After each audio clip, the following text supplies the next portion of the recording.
A chill wind swept across the barren plains as Maggie Wilson stood alone at the altar, her white wedding dress billowing around her like a ghostly apparition.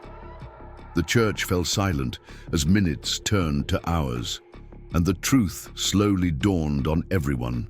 In present, Thomas Hayes was not coming. Before we jump back in, tell us where you're tuning in from, and if this story touches you, make sure you're subscribed, because tomorrow I've saved something extra special for you. What Maggie couldn't know, as tears streamed down her face, was that her groom lay cold in a ravine miles away, a bullet in his back and an empty satchel beside him. The gold map he'd discovered was gone, and so was her future, but fate had other plans, drawing her into the path of a proud Sioux warrior who would become her unlikely guardian, changing both their lives forever. Dakota Territory, 1876. The Black Hills Gold Rush had transformed the land, bringing waves of settlers hungry for fortune.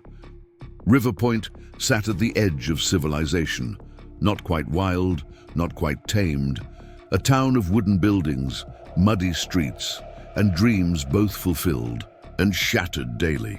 The church bell had finally stopped its mournful toll, marking 3 hours since Maggie Wilson's wedding ceremony should have concluded with joyful peals. Maggie stood motionless by the window of Eleanor Simmons' boarding house, her wedding gown exchanged for a simple blue dress, her eyes fixed on the distant horizon where the sun began its descent. At 23, she had the kind of beauty that didn't announce itself, quiet, steady, with amber eyes that reflected both warmth and resilience. Her hands, once soft from her life as a schoolteacher back east, had grown stronger during her year in Dakota Territory.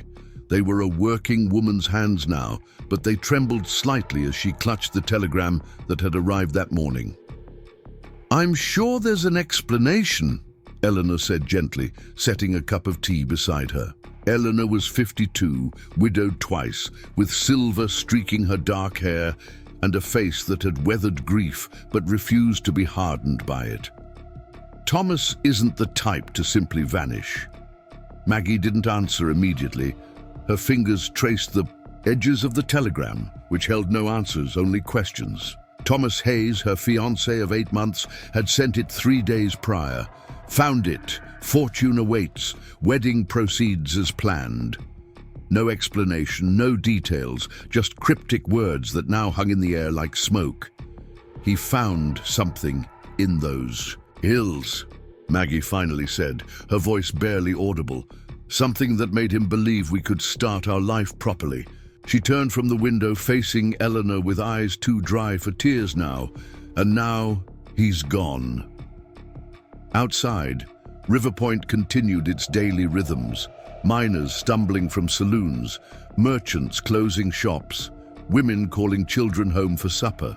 No one seemed to notice or care that Maggie Wilson's world had collapsed in on itself like a mine shaft after a dynamite blast.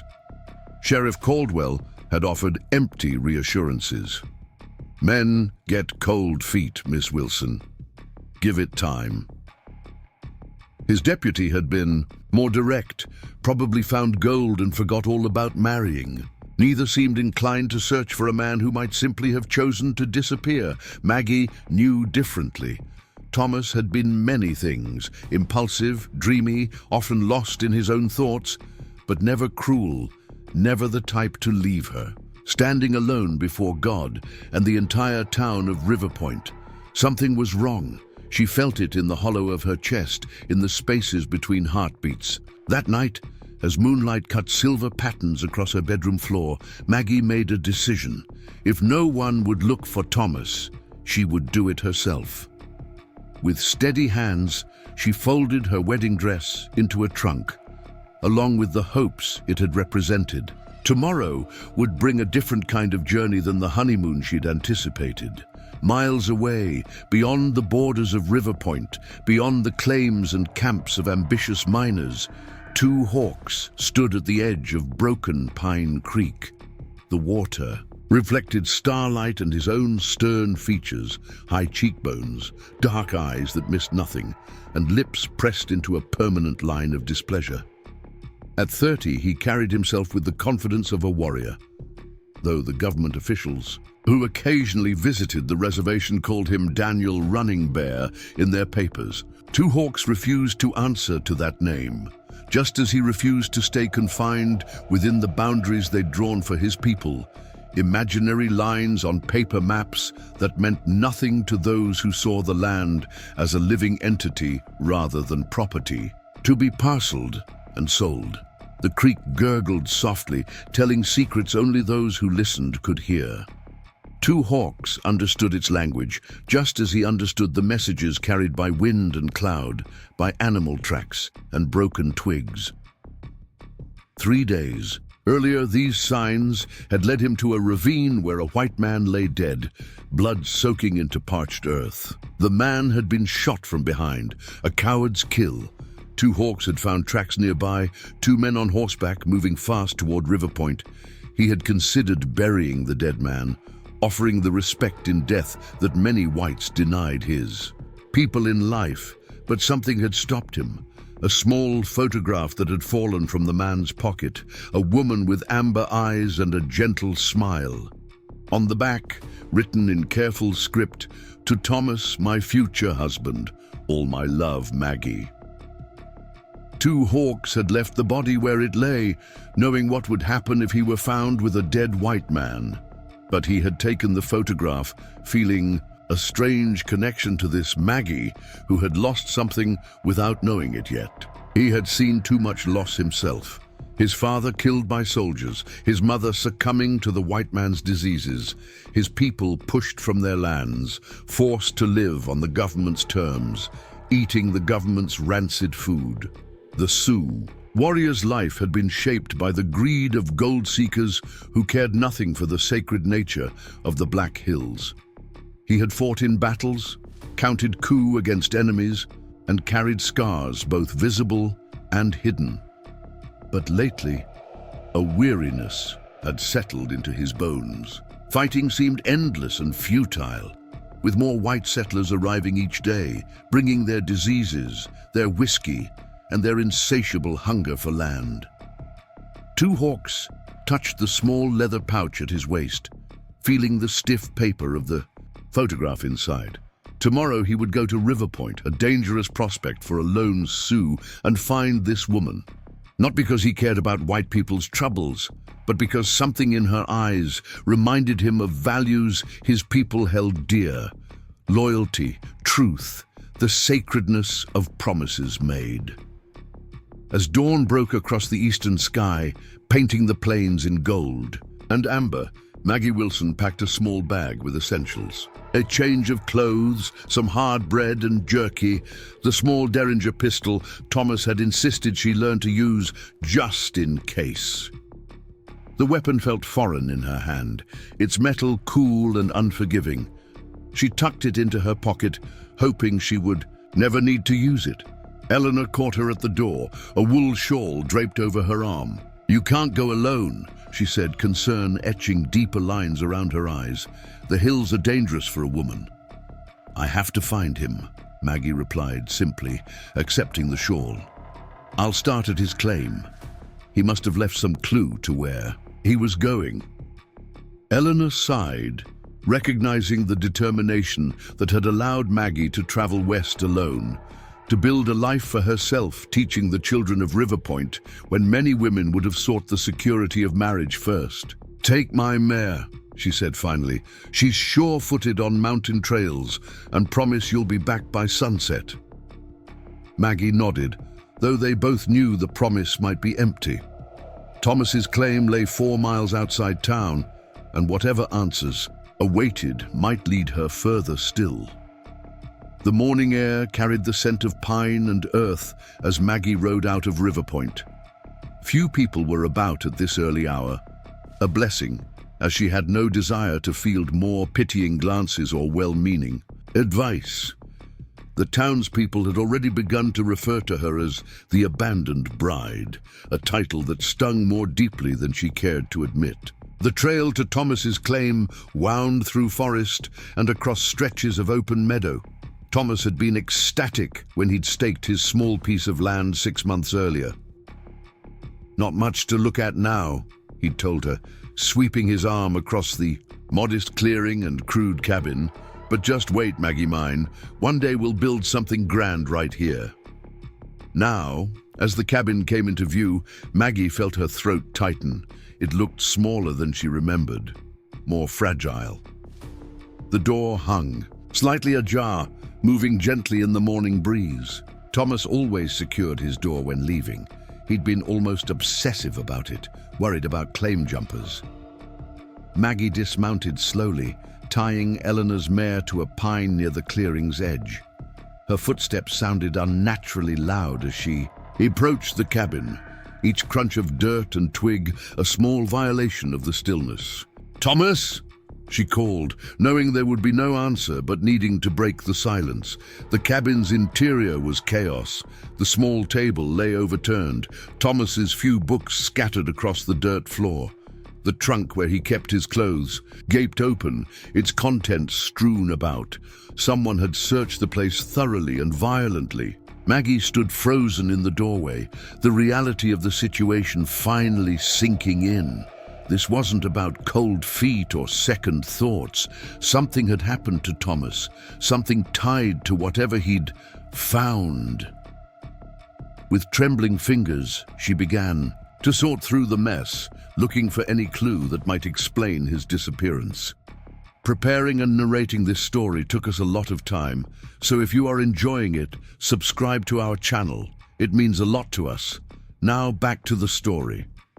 Under the overturned mattress, her fingers found a folded piece of paper. She pulled it out, unfolding it carefully. It was a rough sketch of the surrounding hills, with markings she didn't understand. Words were scrawled in Thomas's handwriting along the edges. Yellow rock formation, 3 pine sentinel, cave entrance. None of it made sense to her, but it confirmed what she'd suspected. Thomas had found something, perhaps a gold deposit rich enough to change their fortunes, and someone else had wanted it badly, enough to tear apart his cabin. A sound outside made her heart skip, the soft footfall of someone approaching. Maggie quickly folded the paper, tucking it into her bodice. Her hand moved to the derringer in her pocket as she edged toward the window. A tall figure emerged from the tree line. Not white, but Sioux. The man moved with fluid grace, scanning the clearing with the alertness of a predator. His long black hair was pulled back, revealing sharp features and eyes that seemed to take in everything at once. He wore buckskin leggings and a blue shirt that had once belonged to a cavalry officer, but had been modified with beadwork and leather fringe. Fear gripped Maggie's throat. Stories circulated in Riverpoint about hostile Indians who still resisted reservation life, who attacked isolated homesteads and mining claims. She had never believed such tales, had even admonished her students for repeating them. But alone in the ransacked cabin, her courage wavered. The Sioux warrior approached the cabin directly, showing no hesitation or attempt at stealth. This, more than anything, confused Maggie. If he meant harm, why announce his presence so boldly? When he reached the cabin door, their eyes met. Recognition flickered across his face, though Maggie was certain they had never encountered each other before. He spoke a single word. "Maggie!" Her fingers tightened around the derringer. "How do you know my name?" 2 hawks reached slowly into the pouch at his waist, his movements deliberate, non-threatening. He withdrew the photograph, holding it out to her. "Thomas," he said, the name sounding strange with his accent. "Your husband?" "My fiancé," Maggie corrected automatically, her eyes fixed on the familiar photograph, the one she'd given Thomas just before he'd proposed. "Where did you get this?" 2 Hawk's expression remained impassive, but something flickered in his dark eyes. Pity, perhaps. "He is dead," he said simply. "Shot in the hills 3 days ago." The words hit Maggie like physical blows. Dead, shot, 3 days, the day before their wedding. The room seemed to tilt around her, the walls of the small cabin suddenly too close. Her knees weakened, and she grasped the window frame to steady herself. "No," she whispered, though some part of her had known this truth since Thomas failed to appear at the church. "You're lying." Two Hawks didn't respond to the accusation. Instead, he described the ravine where he'd found Thomas's body, the position, the wound, details no one could know unless they had seen it. He spoke without emotion, factual and direct, but his eyes never left her face, watching her reaction with unexpected intensity. "Why are you here?" Maggie asked when he finished, her voice hollow. "Why tell me this?" The Sioux warrior gestured toward the scattered belongings. "Someone searches for same thing that got him killed." He paused, seeming to choose his words. And carefully, "Map to gold." Maggie's hand unconsciously moved to where the folded paper rested against her skin. Two Hawks noticed the movement but said nothing. "You could have taken it yourself," she said. "If there is gold, why come to me?" For the first time, Two Hawks' expression softened slightly. "Gold brings only trouble to my people, already white. Men steal our sacred hills for yellow metal." He stepped back from the doorway, giving her space. "But this woman," he touched the photograph lightly, "should know truth about her man." A strange calm settled over Maggie as the reality solidified around her. Thomas was gone, murdered for whatever he had discovered, and this Sioux warrior, this stranger, had crossed cultural boundaries and risked his safety to bring her this news. "His name," she said suddenly. "You never told me your name." "Two Hawks," he replied. Then with a hint of irony, "Government calls me Daniel." "Two Hawks," Maggie repeated, the name feeling right somehow. "I need to find who did this." To Thomas, she straightened her shoulders, grief temporarily channeled into determination. "Will you help me?" The question hung between them. A white woman and a Sioux warrior, strangers from worlds that collided more often in violence than cooperation. Two Hawks studied her with unreadable eyes. She expected refusal, perhaps even mockery. Instead, he nodded once, a barely perceptible dip of his head. "Tracks lead to Riverpoint, 2 men. His gaze flicked to the derringer still clutched in her hand. "But small gun not enough against such enemies." Maggie finally released her grip on the weapon, realizing how futile it would have been against this man had he intended her harm. "I have nothing to offer you in return," she admitted. Two Hawks' expression remained unchanged, but something shifted in his posture, a decision made. "Justice needs no payment," he said simply. Outside, the morning had advanced, sunlight dappling the clearing in patterns of gold and shadow. Eleanor's mare nickered softly, catching the scent of a stranger. Two Hawks glanced at the horse, then back at Maggie. "Not safe here," he said. "Men who killed Thomas may return." Maggie nodded, gathering her composure along with the few items of Thomas's that might hold sentimental value. A pocket watch from his father, a small book of poetry they had read together during courtship. These she placed carefully in her bag. "Where will we go?" she asked, suddenly aware of the strangeness of her situation. A day ago, she had been a bride preparing for her wedding. Now she stood in a ransacked cabin with a Sioux warrior, planning to track down murderers. Two Hawks moved to the doorway, scanning the surroundings with practiced ease. "First, place where Thomas died. May find more signs." He looked back at her, assessing. "Can you ride far today?" Maggie thought of Eleanor waiting for her return. By sunset, of the concerned faces in Riverpoint, of the life she had tried to build there. That life seemed to belong to someone else now, a woman whose path had not crossed with violence and unexpected alliances. "Yes," she said firmly. "I can ride as far as necessary."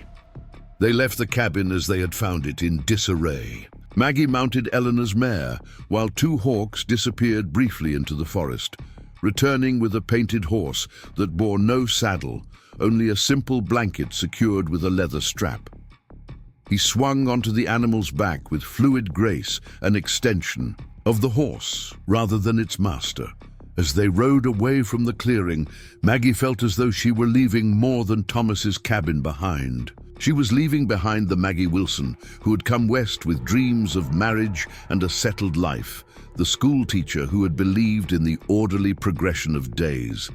Ahead lay uncertainty, danger, and a partnership with a man whose people had been cast as enemies in every newspaper and dime novel that made its way to Riverpoint. The paper map pressed against her skin seemed to burn with potential for answers, for justice, perhaps even for the fortune Thomas had promised in his final message to her. Two hawks rode slightly ahead, his posture alert, gaze constantly, sweeping their surroundings. He had chosen to help this white woman for reasons he himself didn't fully understand. Perhaps it was the dignity in her eyes, even in shock and grief. Perhaps it was weariness with the endless cycle of conflict between their peoples, or simple curiosity about the woman whose photograph had stirred something in him when he found it clutched in a dead man's hand. Whatever his reasons, Two Hawks found himself on a path he had not anticipated when the morning sun rose. The spirits of his ancestors worked in mysterious ways, guiding feet onto unexpected trails. This one would lead to dangerous places. He felt this truth in his bones, but also, perhaps, to something neither he nor the woman called Maggie had dared to imagine. The sun climbed higher as they rode deeper into the hills, into territories where the boundaries between peoples blurred, where old ways and new collided like storm clouds, and where the promise of gold continued to draw men willing to kill for the chance at fortune. Behind them, dust settled on the trail, erasing signs of their passage. Ahead, the unknown waited with patience, born of eternity. "Tell me about Thomas," Two Hawks said suddenly, breaking the silence that had stretched between them for over an hour. What man was he? The question surprised Maggie, both for its content and the genuine curiosity in the Sioux warrior's voice. She had expected stony silence from her unlikely companion, or perhaps practical discussions about their journey, but not personal inquiry. "Thomas was," she began, then paused, realizing how difficult it was to distill a person into words. "He came west from Pennsylvania 2 years ago. He taught school there, as I did in Massachusetts, but he always dreamed of more. Adventure, open spaces." A sad smile touched her lips. "He wrote poetry about mountains he'd never seen until he finally saved enough to travel here." Two Hawks nodded slightly, something like understanding passing across his features. "A dreamer." "Yes," Maggie agreed. "Too much of one sometimes. He'd get an idea and follow it without thinking of dangers." She shook her head, pain and fondness mingling in the gesture. "When he found me teaching in Riverpoint last year, he said it was fate that brought two educators to the same frontier town." The horse beneath her stumbled slightly on the rocky path, and Maggie adjusted her seat, realizing she had been lost in memories. "What about you?" she asked impulsively. "Do you have family waiting for your return?" Two Hawks was silent so long that Maggie thought he might not answer. When he finally spoke, his voice carried an edge of something she couldn't quite identify. "My father died fighting soldiers at Greasy Grass, what your people call Little Bighorn. Mother followed, winter after, when sickness came to reservation." His shoulders remained straight, his gaze fixed ahead. "I have cousins among the Lakota bands. Some call me foolish for still riding free." The words contained volumes of history and loss. Maggie had read newspaper accounts of the Battle of Little Bighorn, where General Custer and his men had been killed. The papers had called it a massacre, the work of savages. She had never considered the perspective of those who fought to protect their homeland. "I'm sorry," she said simply, knowing the words were inadequate. Two Hawks glanced back at her, something shifting in his expression. "Why? You did not kill them." "No, but my people are doing." The admission felt both obvious and revolutionary as it left her lips. "The reservation system, the broken treaties. I've read enough to know injustice when I see it." Two Hawks studied her with new interest, as though reassessing who rode beside him. He said nothing, but the quality of silence between them changed slightly, becoming less guarded. By midday, the landscape had grown more rugged. They followed game trails through stands of pine, occasionally crossing small streams that trickled down from higher elevations. Two Hawks led with confidence, never hesitating at forks in the path. Maggie wondered how he navigated with such certainty, but didn't question him. "Close now," he finally said, pointing toward a gap between two rocky outcroppings. "Ravine beyond those stones." As they approached, Two Hawks raised his hand in a gesture for caution. He dismounted, motioning for Maggie to do the same. "Leave horses here," he said quietly. "Walk soft." Maggie followed his lead, tying Eleanor's mare to a young aspen. Her heart pounded as they proceeded on foot, reality crashing over her anew.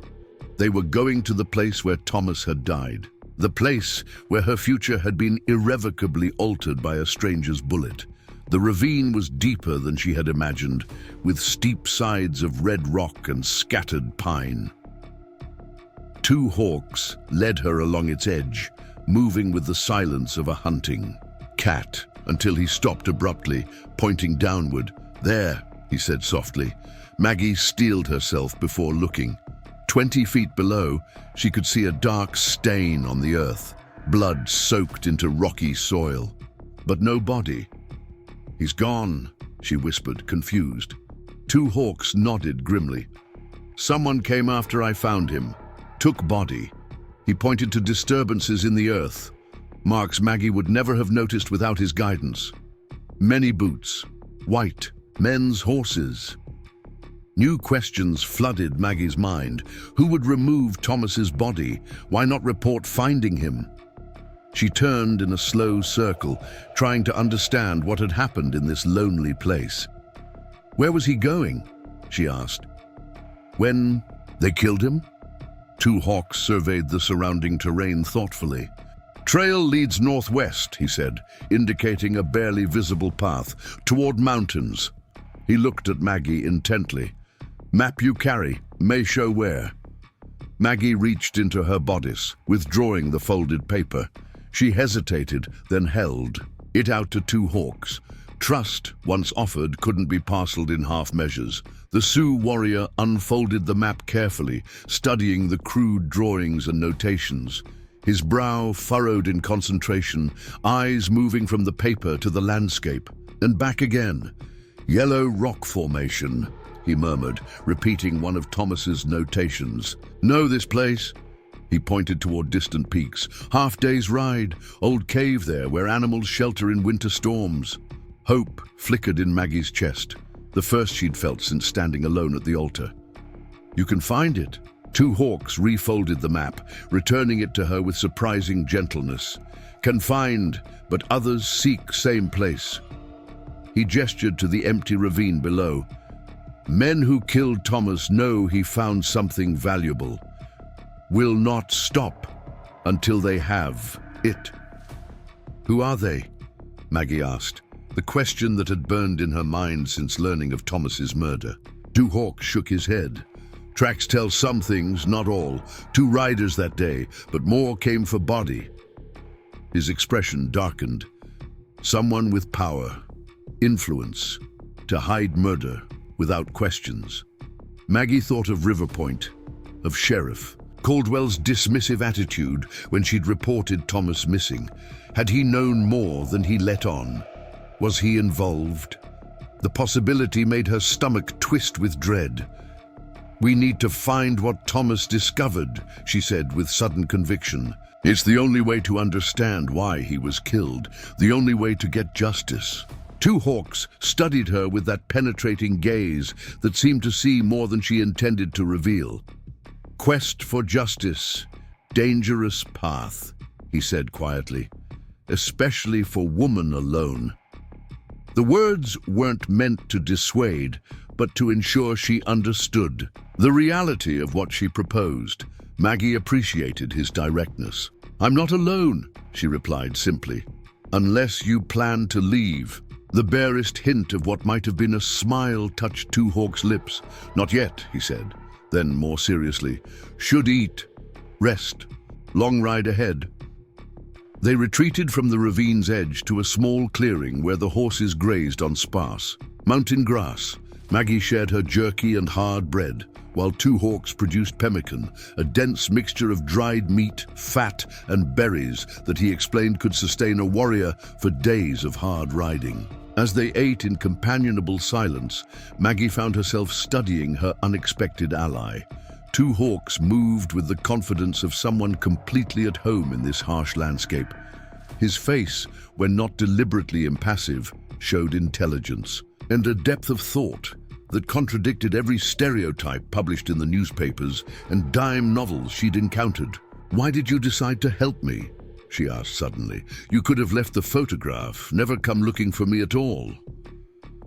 Two Hawks considered the question, seeming to weigh his answer carefully. "Among my people," he finally said, "when someone dies, their spirit needs guidance. Proper ceremonies, family must know, must mourn." He looked into the distance. "White man or Lakota, no one should die alone, unmourned, truth of their passing hidden." The answer held a dignity and humanity that made Maggie's chest tighten with unexpected emotion. This man, whom her society would label savage, possessed a moral compass that many church-going citizens of Riverpoint might envy. "Thank you," she said simply. Two Hawks acknowledged her gratitude with a slight nod. "Should reach Yellow Rocks before dark," he said, rising fluid from his seated position. "If riders followed Thomas, may find sign of who killed him." As they mounted their horses and continued northwest, following invisible trails that only Two Hawks could discern, Maggie felt a strange sense of purpose replacing her grief. Thomas was gone. Nothing could change that bitter truth. But she could still honor him by uncovering why he died, by ensuring that those responsible faced consequences. And perhaps, in this unlikely partnership with a Sioux warrior, she might find something she hadn't known she was seeking, a kind of truth that transcended the boundaries between their peoples, a connection forged in shared pursuit of justice. The sun began its western descent, casting long shadows ahead of them as they rode deeper into the mountains, toward whatever secret had cost Thomas Hayes his life, and toward the uncertain future that awaited them both. The sunset painted the mountains in fiery hues as Maggie and Two Hawks approached the yellow rock formation Thomas had marked on his crude map. It jutted from the mountainside like the spine of some ancient creature, ochre-colored stone catching the day's last light. They had ridden in companionable silence for hours, each lost in their own thoughts, the rhythm of hoofbeats marking time's steady passage. "We make camp here," Two Hawks announced, dismounting in a small clearing sheltered by pines. "Not wise to enter cave at night." Maggie slid from Eleanor's mare, her muscles stiff from the long ride. She watched as Two Hawks efficiently secured their horses, his movements economical and practiced. Despite her exhaustion, curiosity pulled her toward the rock formation that had been their destination. "Is that it?" she asked, pointing to a dark opening barely visible among the yellow stones. "The cave Thomas marked?" Two Hawks nodded, unloading his few supplies. "Cave goes deep into mountain. Old ones say it connects to spirit world." His expression remained impassive, but something in his tone suggested he didn't entirely dismiss such beliefs. "You've been inside?" Maggie asked, helping to gather wood for a small fire. "Many seasons ago, when still a boy." Two Hawks arranged the kindling carefully. "My father showed me, said places where earth opens are sacred, deserve respect." Maggie thought of Thomas exploring this remote location alone, perhaps unwittingly, disturbing a place Two Hawks' people considered holy. "What do you think Thomas found in there?" Two Hawks struck a spark into the kindling, coaxing a small flame to life. "Gold, maybe, or something men value more than gold." He looked up at her, firelight casting shadows across his angular features. "Men have killed for less." The bluntness of his statement reminded Maggie of the stakes of their journey. Thomas hadn't merely disappeared or abandoned her. He had been murdered for whatever secrets the cave held. She shivered despite the fire's growing warmth. They shared a simple meal of jerky and the last of Maggie's hard bread. Two Hawks showed her how to make a pine needle bed that would cushion the hard ground and provide some insulation against the night's chill. As darkness enveloped them completely, stars emerged overhead in dazzling profusion, more numerous than Maggie had ever seen in Riverpoint or back east. "Beautiful," she murmured, gazing upward. Two Hawks followed her gaze. "Sky Road," he said, quietly. "Spirits travel there after death." Maggie turned to look at him, suddenly curious about the beliefs of this man who had become her unlikely companion. "Is that where you think Thomas is now? On this Sky Road?" Two Hawks considered her question with characteristic gravity. "Cannot say where white man's spirit goes. Different gods, different roads, perhaps." He added another stick to the fire. "But all who live walk under same stars." The observation struck Maggie as profoundly true, transcending the differences society insisted existed between them. "My mother used to say that those we've lost watch over us from heaven," she offered. "I hope she's right. I hope Thomas found peace." Two Hawks didn't respond immediately. When he did, his voice carried an unexpected softness. "Death comes, to all. Peace not always so certain." Something in his tone suggested personal knowledge of such uncertainty, a familiarity with grief that matched Maggie's own. She wanted to ask more about his lost family, about the battles he'd witnessed, but sensed such questions would be unwelcome. Instead, she found herself sharing memories of Thomas. He used to recite poetry while we walked along the creek near Riverpoint. Wordsworth was his favorite. "Nature never did betray the heart that loved her," he would say. The recollection brought a sad smile to her lips. "I think that's why he loved these mountains so much." Two Hawks listened without interruption, his dark eyes reflecting the dancing flames. When she finished, he nodded once, as if confirming something to himself. "You honored him with your words," he said simply. "Good way to remember." The unexpected kindness in his observation made Maggie's eyes fill with tears. She had managed to hold back throughout the day's revelations.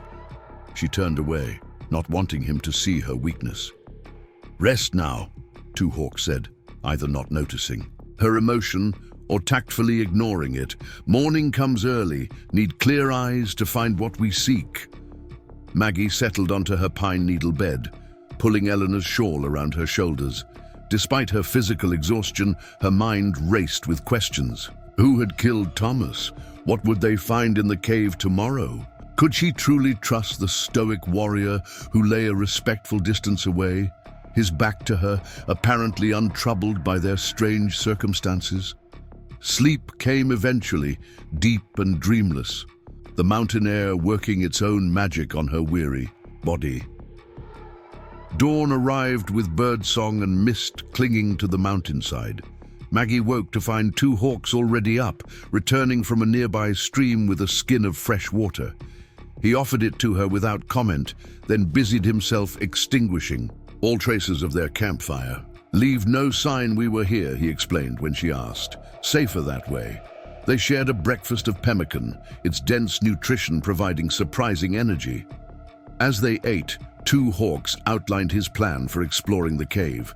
"I go first," he said firmly, in a tone that brooked no argument. "Cave may have changed since I last saw. Could be dangerous. I didn't come all this way to wait outside."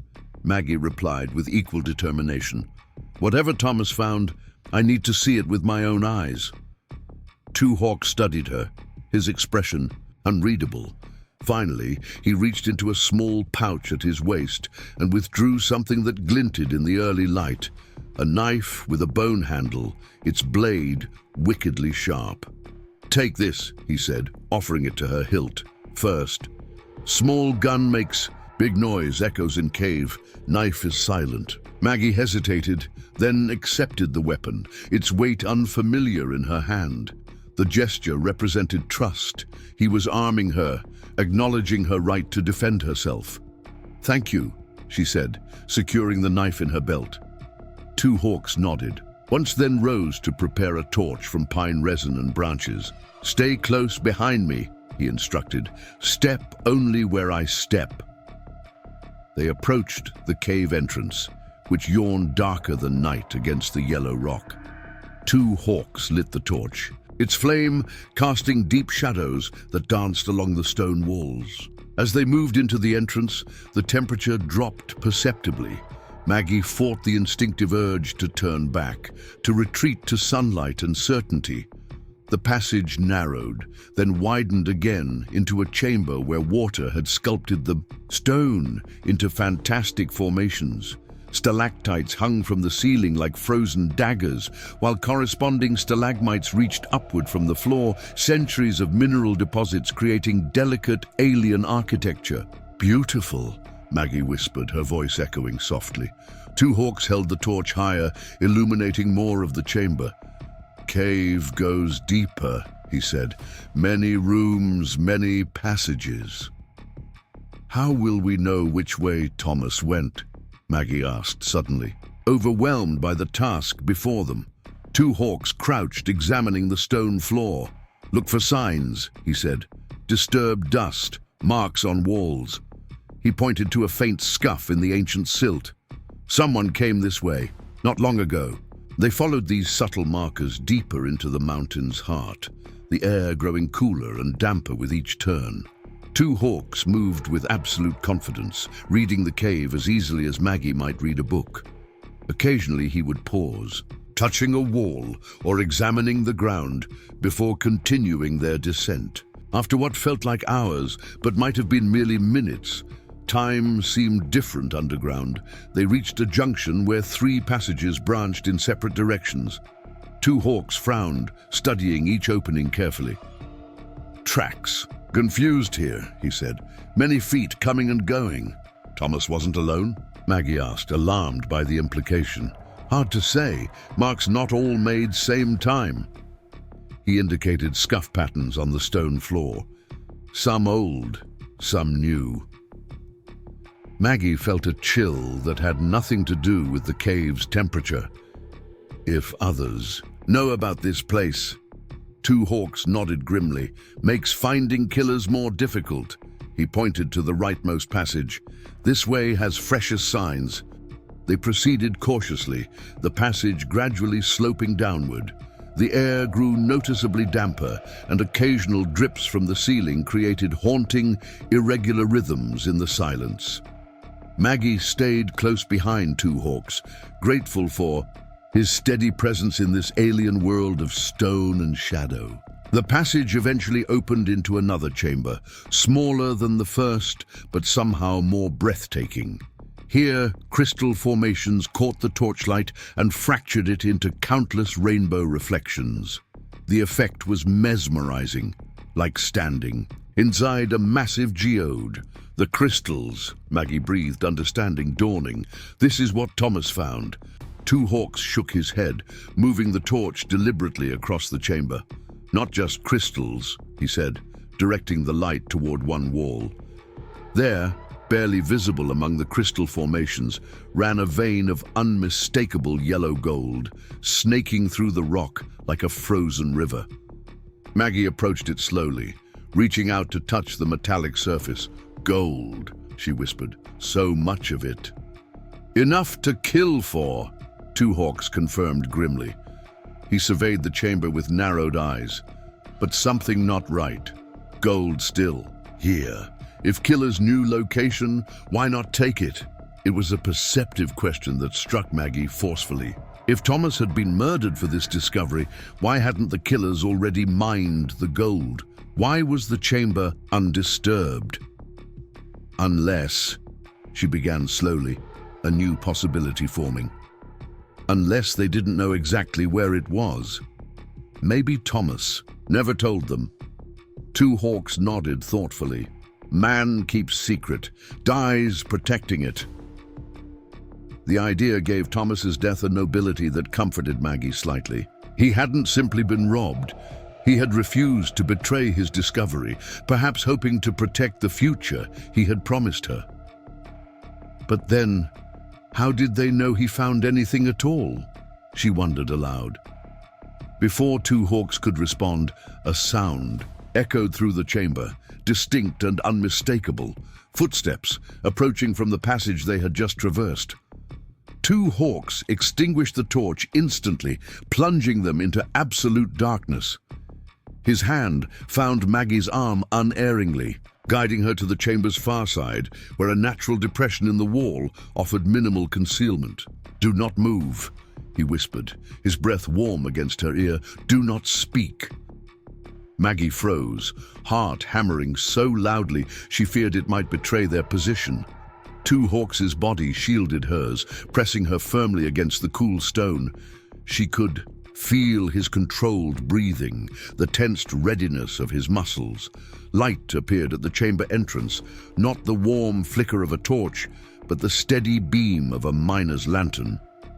Voices followed, echoing strangely in the crystal chamber. "This has to be it," a man said, his tone impatient. Hayes's notes mentioned the crystal cave. "Looks promising," a second voice replied, deeper than the first. "Never seen so much color in one place." But the light shifted as the men entered fully into the chamber, revealing their features. The first was slender, bespectacled, dressed in the fine clothes of a businessman rather than a miner. The second was broader, with a weathered face and the practical attire of someone accustomed to physical labor. Both carried revolvers holstered at their hips. "Check the walls," the first man ordered. The vein should be visible if Hayes wasn't lying. The second man raised his lantern, moving it methodically across the chamber walls. The light crept steadily closer to Maggie and Two Hawks' hiding place. Maggie held her breath, fingers instinctively finding the knife at her belt. Just before the light would have revealed them, something clattered in the passage behind the men. A stone dislodged, perhaps, or some creature disturbed by their presence. Both men whirled toward the sound, their hands moving to their weapons. "What was that?" the slender man demanded. "Probably nothing. Cave makes noises," the broader man replied, but his tone lacked conviction. "Check it," the first man ordered. "Could be Blackwood's men. I don't trust him to honor our arrangement." The name sent a jolt through Maggie. Blackwood, Victor Blackwood, the wealthy businessman who owned half the buildings in Riverpoint and had a financial stake in most of the successful mining operations. Thomas had mentioned him occasionally, always with a mixture of respect and wariness. The broader man reluctantly returned to the passage, lantern held high, leaving his companion in the relative darkness of the crystal chamber. The remaining man drew his revolver, turning slowly as he surveyed the shadows. "Anyone there?" he called, his voice echoing uncomfortably. "Show yourself!" Maggie felt Two Hawks tense beside her, his hand moving imperceptibly towards something. At his waist, a weapon of his own, she realized. The moment stretched, unbearable in its tension. Then the second man returned, looking annoyed. "Nothing there," he reported. "Just the dark playing tricks." The first man relaxed slightly, but kept his revolver drawn. "Let's find this gold and get out. This place makes my skin crawl." They resumed their search, moving steadily around the chamber's perimeter. Eventually, inevitably, the lantern light reached the wall opposite Maggie and Two Hawks' hiding place, illuminating the golden vein they had discovered minutes earlier. "There!" the broader man exclaimed. "Just like Hayes described." The slender man approached the wall, running his fingers along the gold with obvious excitement. "Magnificent," he murmured, "worth every bit of trouble. Even murder," his companion asked, a note of discomfort in his voice. The first man turned sharply. "Hayes was a fool. He should have taken our offer. His death is on his own head." He touched the gold vein again, almost reverently.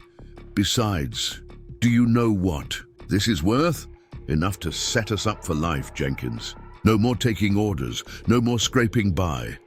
Jenkins still looked uncomfortable. "Blackwood expects his share. We can't cross him." "Blackwood will get enough to keep him happy," the slender man replied dismissively. "What he doesn't know won't hurt him." He turned, surveying the chamber. "Mark this location clearly. We'll bring equipment tomorrow, and men we can trust." As they continued their discussion, mapping plans for extracting the gold, Two Hawks shifted almost imperceptibly. His lips brushed Maggie's ear again, his voice the barest whisper. "When they leave, we follow. Learn more." Maggie gave the slightest nod, understanding his strategy. These men clearly knew something about Thomas's death, perhaps had even participated in it. Following them might lead to the full truth and to justice. After marking the walls with chalk and making crude measurements, the two men finally prepared to leave. Jenkins, the broader man, seemed increasingly nervous. "We should get back before dark," he urged. "These mountains aren't safe at night." His companion laughed. "Afraid of ghost stories, Jenkins. The only danger here is getting lost." He picked up the lantern. "Come on then. Tomorrow we'll return with proper tools. By next week, we'll be rich men." They exited the chamber, their footsteps and voices gradually fading as they retreated through the winding passages. Two Hawks waited until silence had fully returned before moving away from the wall. "They go to surface," he said softly. "We follow, but carefully. Keep distance." "Did you recognize either of them?" Maggie asked, her voice still hushed despite their solitude. Two Hawks shook his head. "Never seen before, but they know Blackwood." He spoke the name with subtle emphasis, watching Maggie's reaction.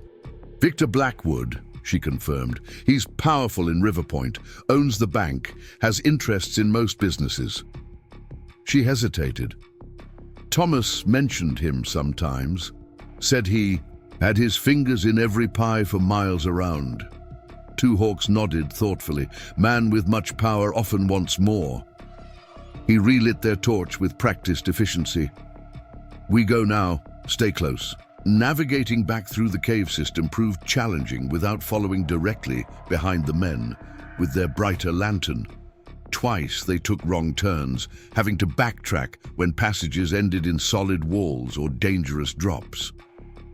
Maggie's initial fascination with the underground world had faded entirely, replaced by claustrophobic anxiety and a driving need to reach sunlight again. When they finally emerged from the cave entrance, the day had advanced toward late afternoon.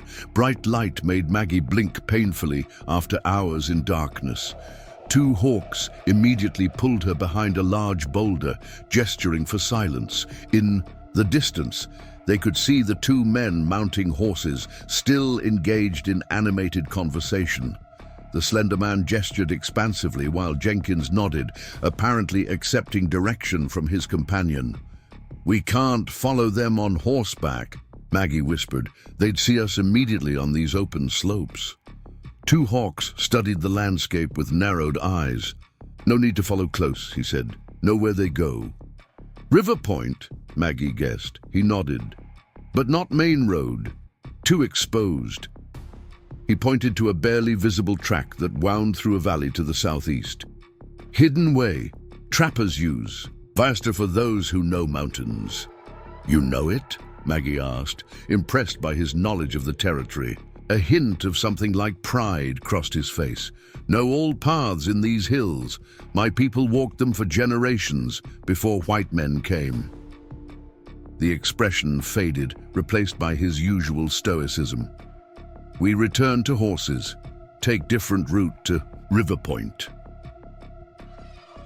As they made their way back to their campsite, Maggie processed what they had learned. The Slender Man and Jenkins had clearly been involved in Thomas's death, either directly or as accessories. They knew Victor Blackwood, suggesting a conspiracy that reached into the highest circles of Riverpoint society. The situation was more dangerous than she had initially imagined. "Those men," she said as they prepared to mount their horses. "Do you think they killed Thomas themselves?" Two Hawks considered the question as he secured his few belongings. "Slender Man has cold eyes, killer's eyes," he finally said. "Other one, Jenkins, afraid, follows orders." He looked at Maggie. "Directly, both dangerous to you now." The simple truth of his assessment sent a chill through her. Until today, Thomas's killers had been abstract figures. Now they had faces, voices, names, and they were planning to return to the cave tomorrow with more men. "We need to reach Riverpoint before they do," Maggie decided. "Find out exactly who they are, what connection they have to Blackwood." Two Hawks nodded in agreement. "Safer to know enemies." He mounted his horse with fluid grace. 6, maybe 7 hours riding, reached town after dark. They set off at a steady pace, taking a route that Two Hawks promised would intersect with the Trapper's Trail while keeping them concealed from anyone traveling it. The path took them through dense stands of pine and across rocky outcroppings that offered spectacular views of the surrounding wilderness. Despite the urgency of their journey and the grim nature of their discovery, Maggie found herself struck by the raw beauty of the landscape. Massive trees stood like sentinels on the mountainsides, while hawks circled lazily overhead, riding thermal currents with effortless majesty. In another circumstance, this might have been the adventure Thomas had always promised they would share. The thought of him made her chest tighten with renewed grief. He had died alone in a ravine, betrayed by men who valued gold above human life. The romance of the frontier that had drawn him west had ultimately proved fatal. Two Hawks rode slightly ahead, his posture alert yet relaxed, completely at home in this wild territory. Occasionally he would halt, listening intently or studying, tracks visible only to his practiced eye. Each time, he would signal that the way remained clear before continuing. During one such pause, as they watered the horses at a small stream, Maggie found herself studying his profile. In the slanting afternoon light, the sharp planes of his face seemed carved from the same stone as the surrounding mountains. Permanent, enduring, shaped by forces beyond human control. "What will you do?" she asked suddenly. "After we find who killed Thomas."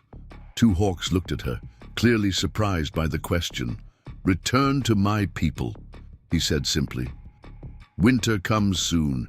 Bands gather at sheltered places." "Will you tell them about helping me?"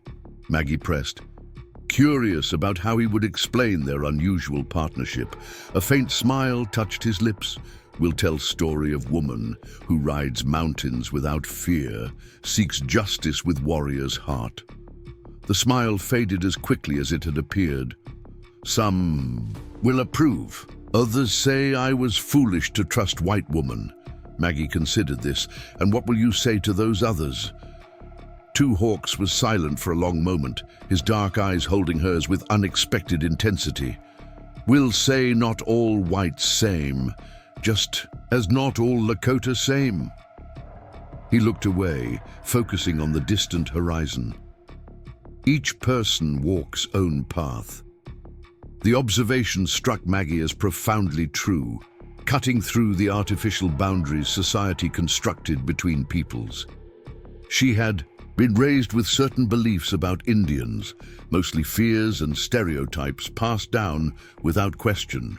Yet here she was, placing her trust in a Sioux warrior, finding in him qualities of honor and compassion that transcended any tribal difference. "Thank you," she said quietly, "for helping me, for seeing me as just Maggie." Two Hawks nodded, Once accepting her gratitude without need for further words, he remounted his horse, gesturing toward the path ahead. Should continue. Light fade soon. They rode in companionable silence as the sun began its descent behind the western peaks. Shadows lengthened across the landscape, transforming familiar shapes into mysterious silhouettes. In the distance, a wolf howled, a lonely sound that echoed Maggie's own sense of isolation. Two hawks tensed suddenly, raising his hand in a signal to stop. He cocked his head, listening intently to something Maggie couldn't detect. Then, with alarming swiftness, he dismounted and pulled her from her saddle. "What?" she began, but he pressed a finger to her lips, guiding her and the horses into a dense thicket of pine and underbrush. "Riders," he whispered, his breath warm against her ear, "coming fast."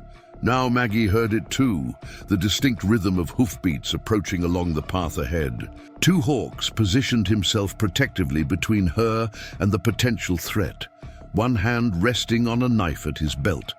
Minutes later, three riders galloped into view, moving with the urgency of men on important business. Maggie recognized Jenkins. Immediately, his broad shoulders and weathered face unmistakable even at a distance. The slender man rode beside him, and a third man Maggie didn't recognize brought up the rear. They passed without slowing, apparently unaware of the hidden observers. As they disappeared around a bend, two hawks relaxed slightly, but remained watchful. "They move fast," he observed. "Take main road to Riverpoint." Why would they risk the exposure? Maggie wondered. I thought they wanted to keep their discovery secret. Two hawks frowned. Something changed, something important. He helped Maggie back onto her horse. "We follow their dust, but careful. Maybe others." They resumed their journey with increased caution, two hawks frequently stopping to check for signs of additional riders or potential ambush. The direct path the men had taken would reach Riverpoint significantly faster than the concealed route two hawks had planned, a fact that clearly troubled him. "What are you thinking?" Maggie asked, noting his furrowed brow. "Thinking men. In hurry often make mistakes," he replied. "Also thinking they reach town hours before us, time to set trap if they know we followed."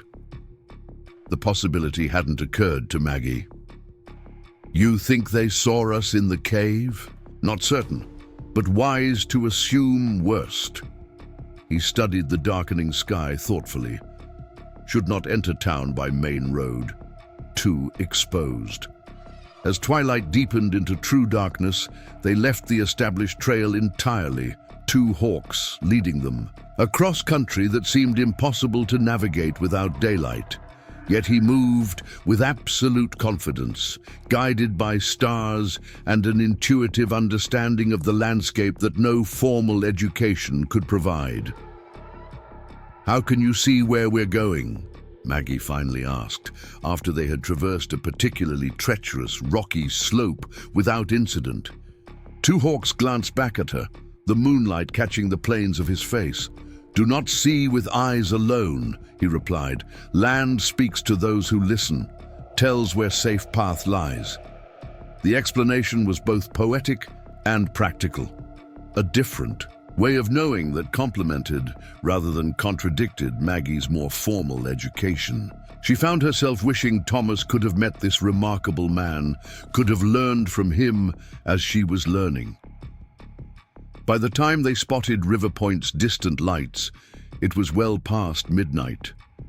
The town lay nestled in the valley below them, most buildings dark except for the saloons and gambling houses that formed its less respectable district.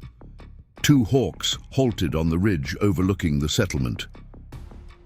"Not safe to enter together," he said, after studying the layout. "You go first, I follow, different way." "Why separate?" Maggie asked, reluctant to part company with her protector. "Sioux warrior with white woman draws attention," he explained practically. "Need to move quiet, unseen."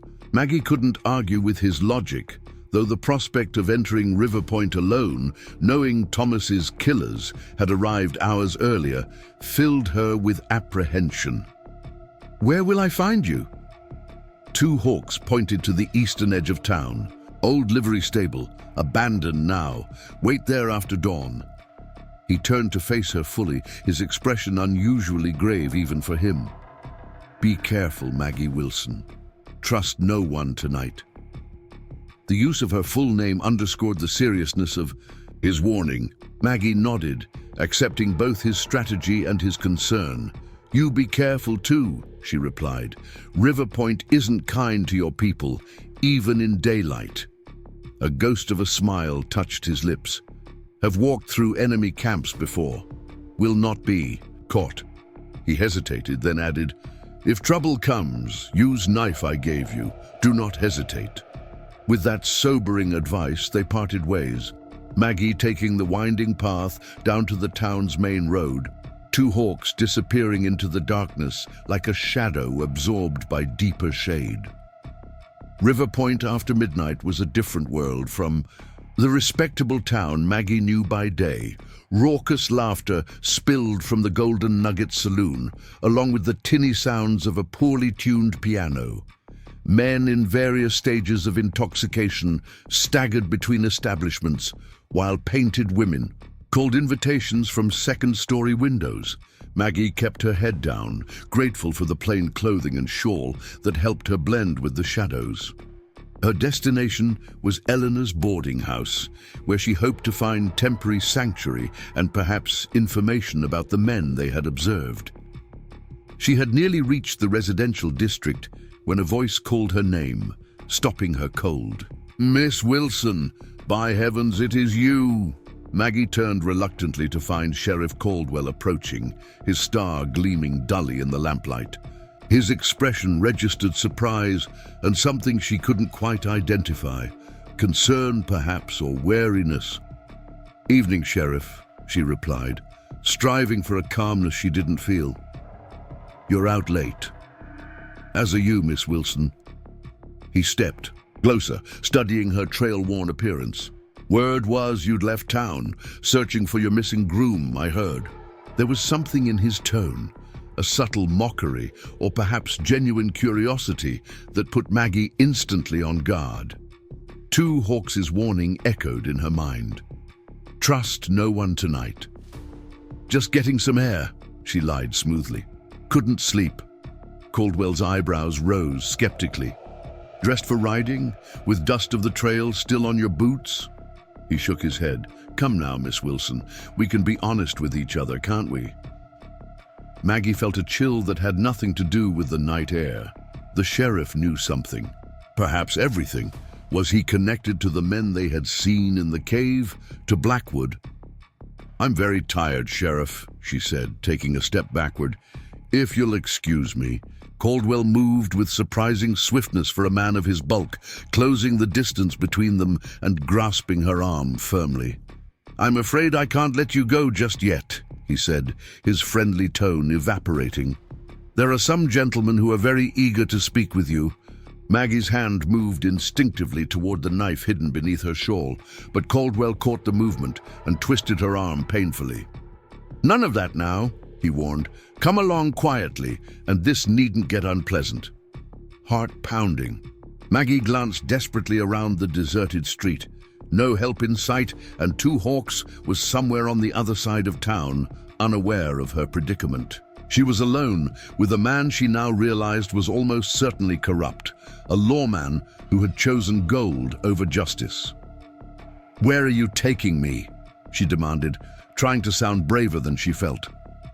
Caldwell smiled, the expression never reaching his eyes. "Just a little meeting with Mr. Blackwood," he replied. "He's very interested in hearing about your adventures today." The confirmation of Blackwood's involvement sent a wave of cold fear through Maggie's veins. The conspiracy reached higher than she had imagined. As Caldwell forced her toward a waiting carriage, she wondered if Two Hawks had been right to separate.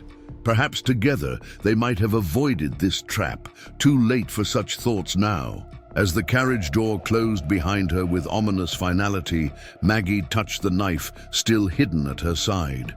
Two hawks had told her not to hesitate if trouble came, and trouble, it seemed, had found her with alarming swiftness.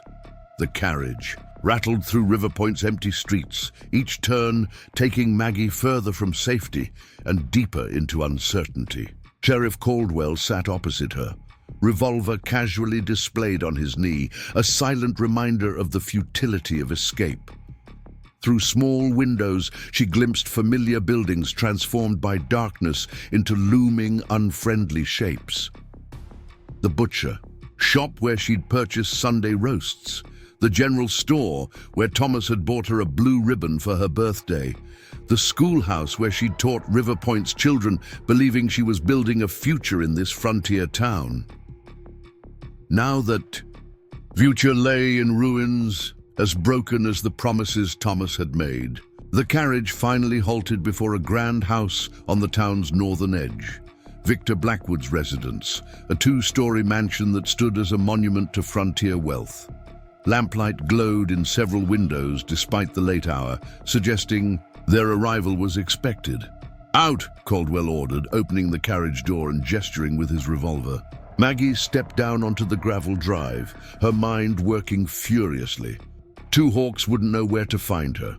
By dawn, when she failed to appear at their rendezvous point, she might already be... She stopped the thought. Panic wouldn't serve her now. Instead, she catalogued details with the methodical precision she'd used when teaching geography. The house stood isolated, its nearest neighbor a quarter-mile away. Two stable hands watched from a distance, too far to call for help. A covered porch wrapped around three sides, offering multiple entrances and exits. Knowledge was power, Thomas had always said. Knowledge might be survival. Caldwell prodded her forward with a rough hand on her elbow. "Mr. Blackwood doesn't like waiting."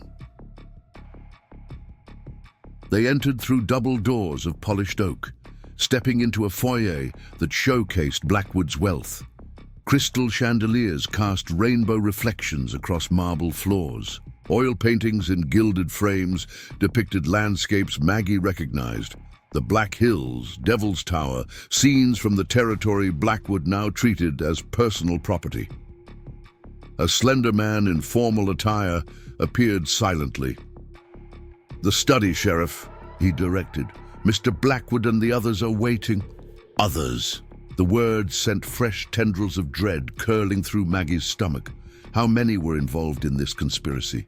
How deeply did corruption run in Riverpoint? The study occupied the mansion's eastern corner, walls lined with leather-bound books Maggie suspected had never been opened.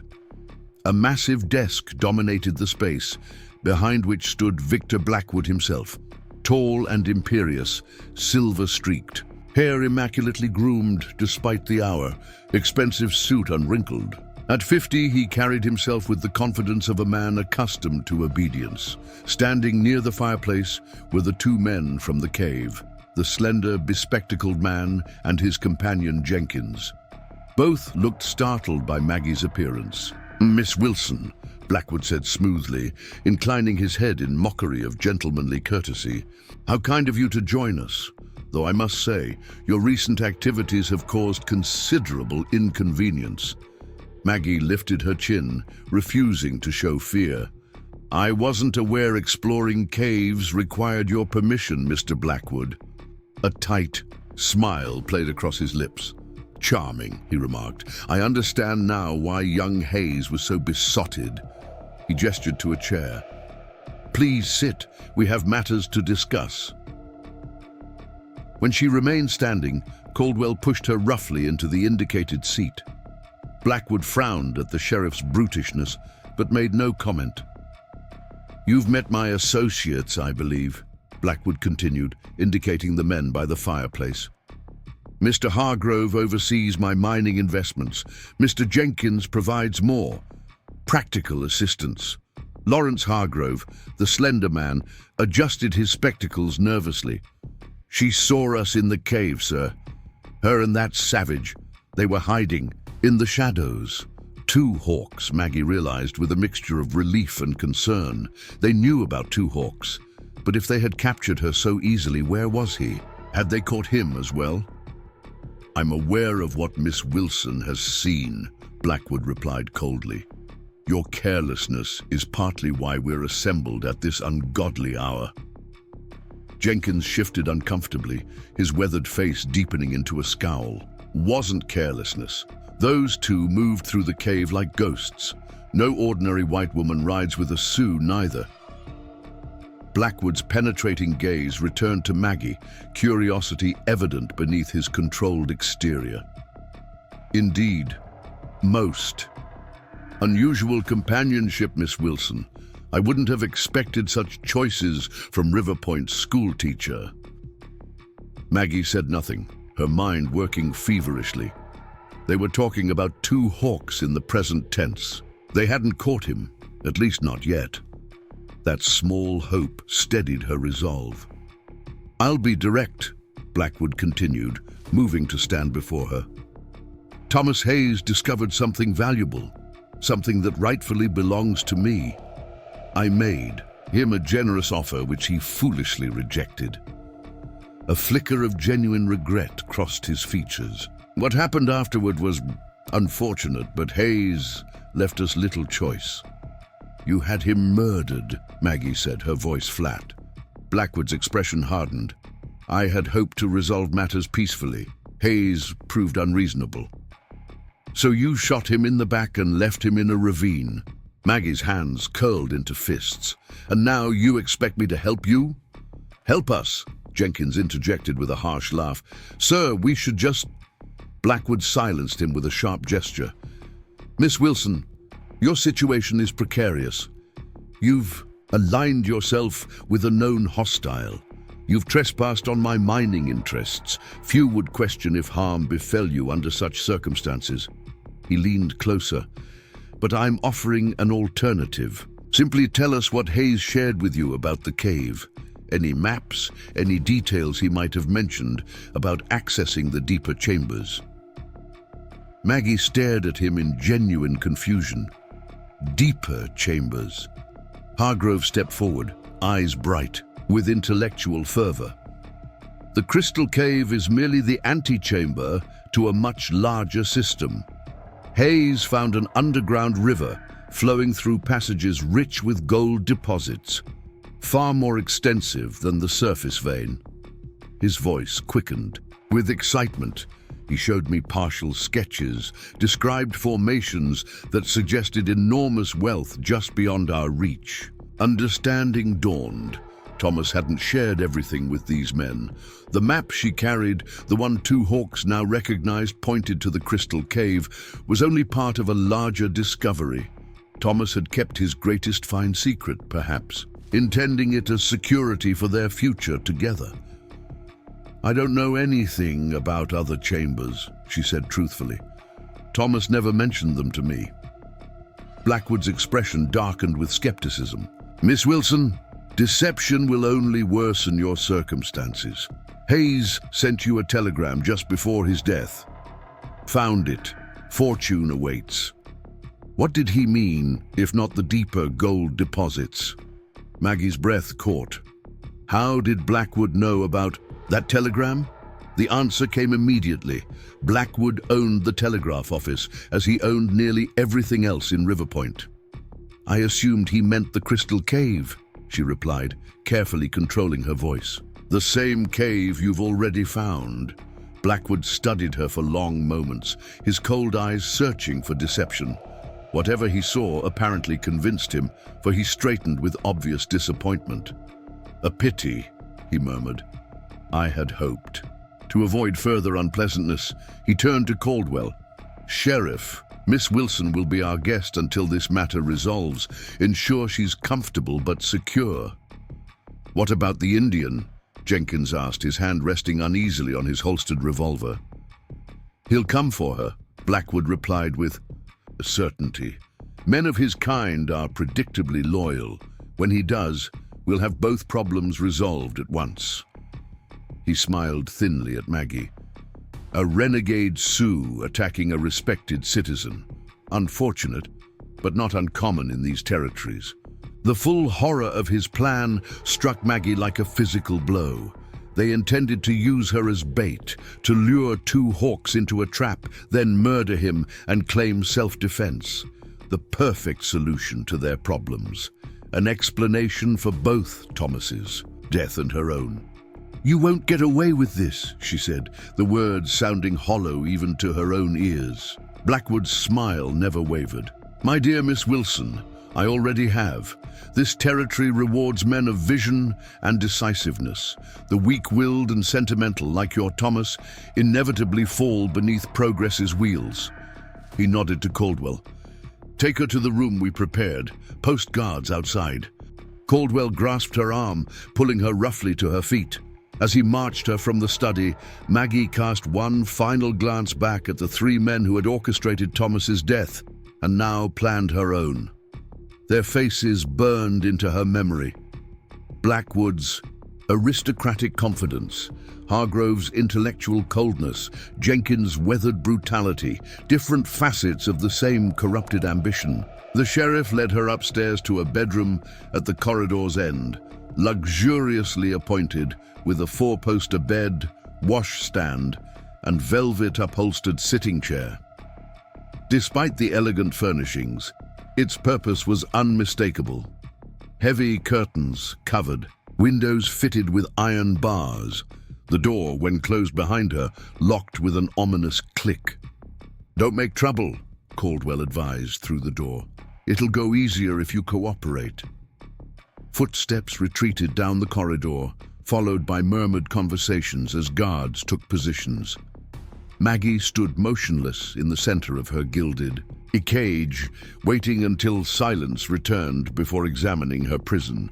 The windows, as she'd suspected, offered no escape. The bars, though decorative, were securely embedded in the frame. The door's lock was substantial, designed for security rather than privacy. Even if she could somehow overpower a guard, the house crawled with Blackwood's men. Escape seemed impossible. She sank onto the bed, fatigue suddenly overwhelming her. The past days had been a continuous nightmare, from abandoned bride to grieving fiancé to hunted fugitive. Now she faced her own mortality with a clarity that made her breath catch. Would she die here, in this beautiful room, her disappearance explained away as an unfortunate tragedy on the dangerous frontier? No. The thought crystallized with unexpected force. Thomas might be gone, but she remained. His killers couldn't be allowed to profit from their crimes, to continue corrupting everything they touched. Maggie rose, methodically searching the room for anything that might serve as a weapon or tool. The wash basin yielded nothing useful. The wardrobe contained only empty hangers. Beneath the bed, dust gathered undisturbed. She paused at the window, staring out at the moonlit landscape. Somewhere in that darkness, two hawks moved like a shadow through enemy territory.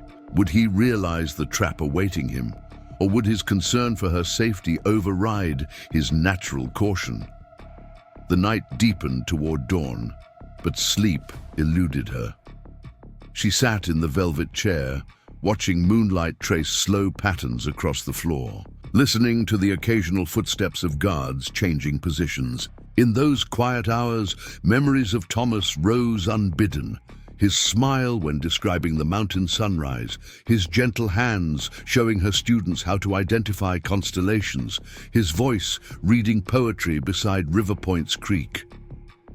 For the first time, since learning of his death, Maggie allowed herself to weep silently, mourning not just Thomas, but the future they'd planned together. A simple cabin where they'd raise children, a school they'd build for the growing community. Dreams now scattered, like dust in the wind. When tears finally subsided, something harder remained. Resolve crystallized through grief into unbreakable purpose. Thomas's killers would face justice. Somehow, she would ensure it. Dawn arrived with pale fingers of light stretching across the eastern mountains. Birds began their morning chorus, oblivious to human concerns below. Maggie stood at the window, watching the household stir to life. Stable hands tending horses, a cook arriving through the kitchen entrance, guards shifting positions as day staff replaced night watchmen. A soft knock at the door startled her. A key turned in the lock, and a young maid entered carrying a breakfast tray. The girl, no more than 16, kept her eyes downcast, placing the tray on a small table without speaking. "Thank you," Maggie said gently, recognizing fear in the girl's careful movements. The maid glanced up briefly, surprise flickering across her features. "You're welcome, miss," she whispered, then hesitated, clearly weighing some internal decision. "What's your name?" Maggie asked, maintaining a conversational tone for any listening ears beyond the door. "Mary, miss." Another hesitation. "You're the schoolteacher, aren't you? The one whose man went missing?" Maggie nodded, sensing something important in the girl's manner. "Yes. His name was Thomas Hayes."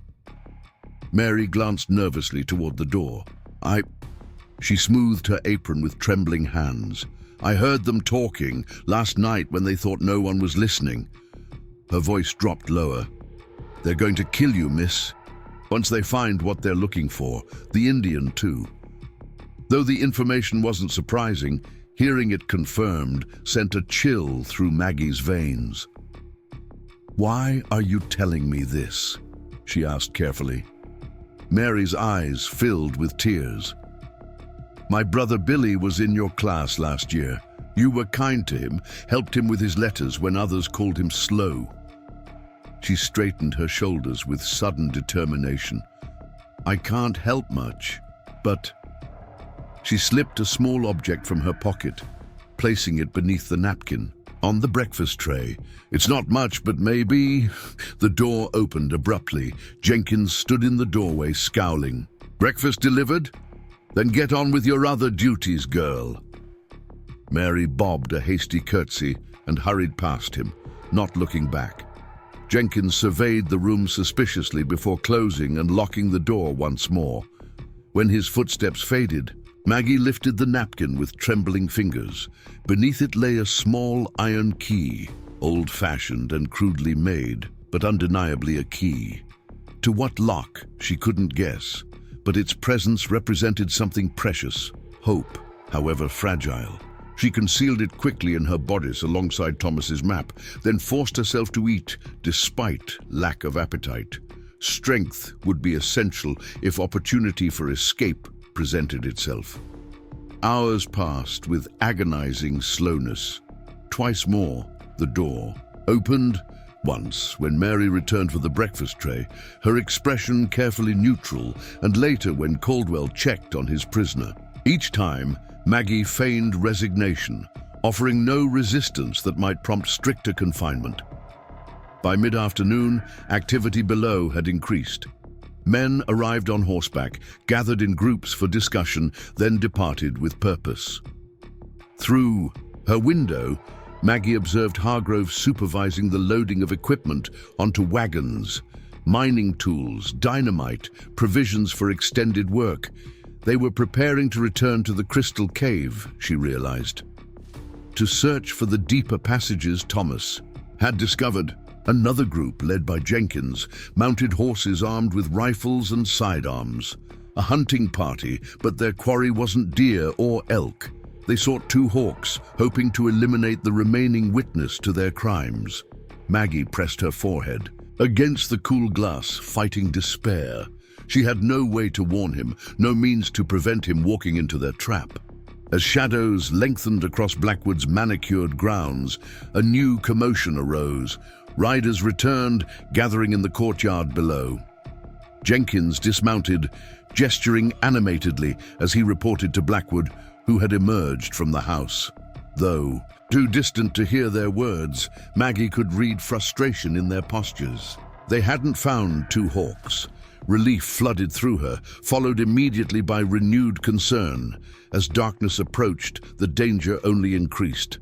2 hawks would surely attempt to locate her after she failed to meet him at the abandoned livery stable.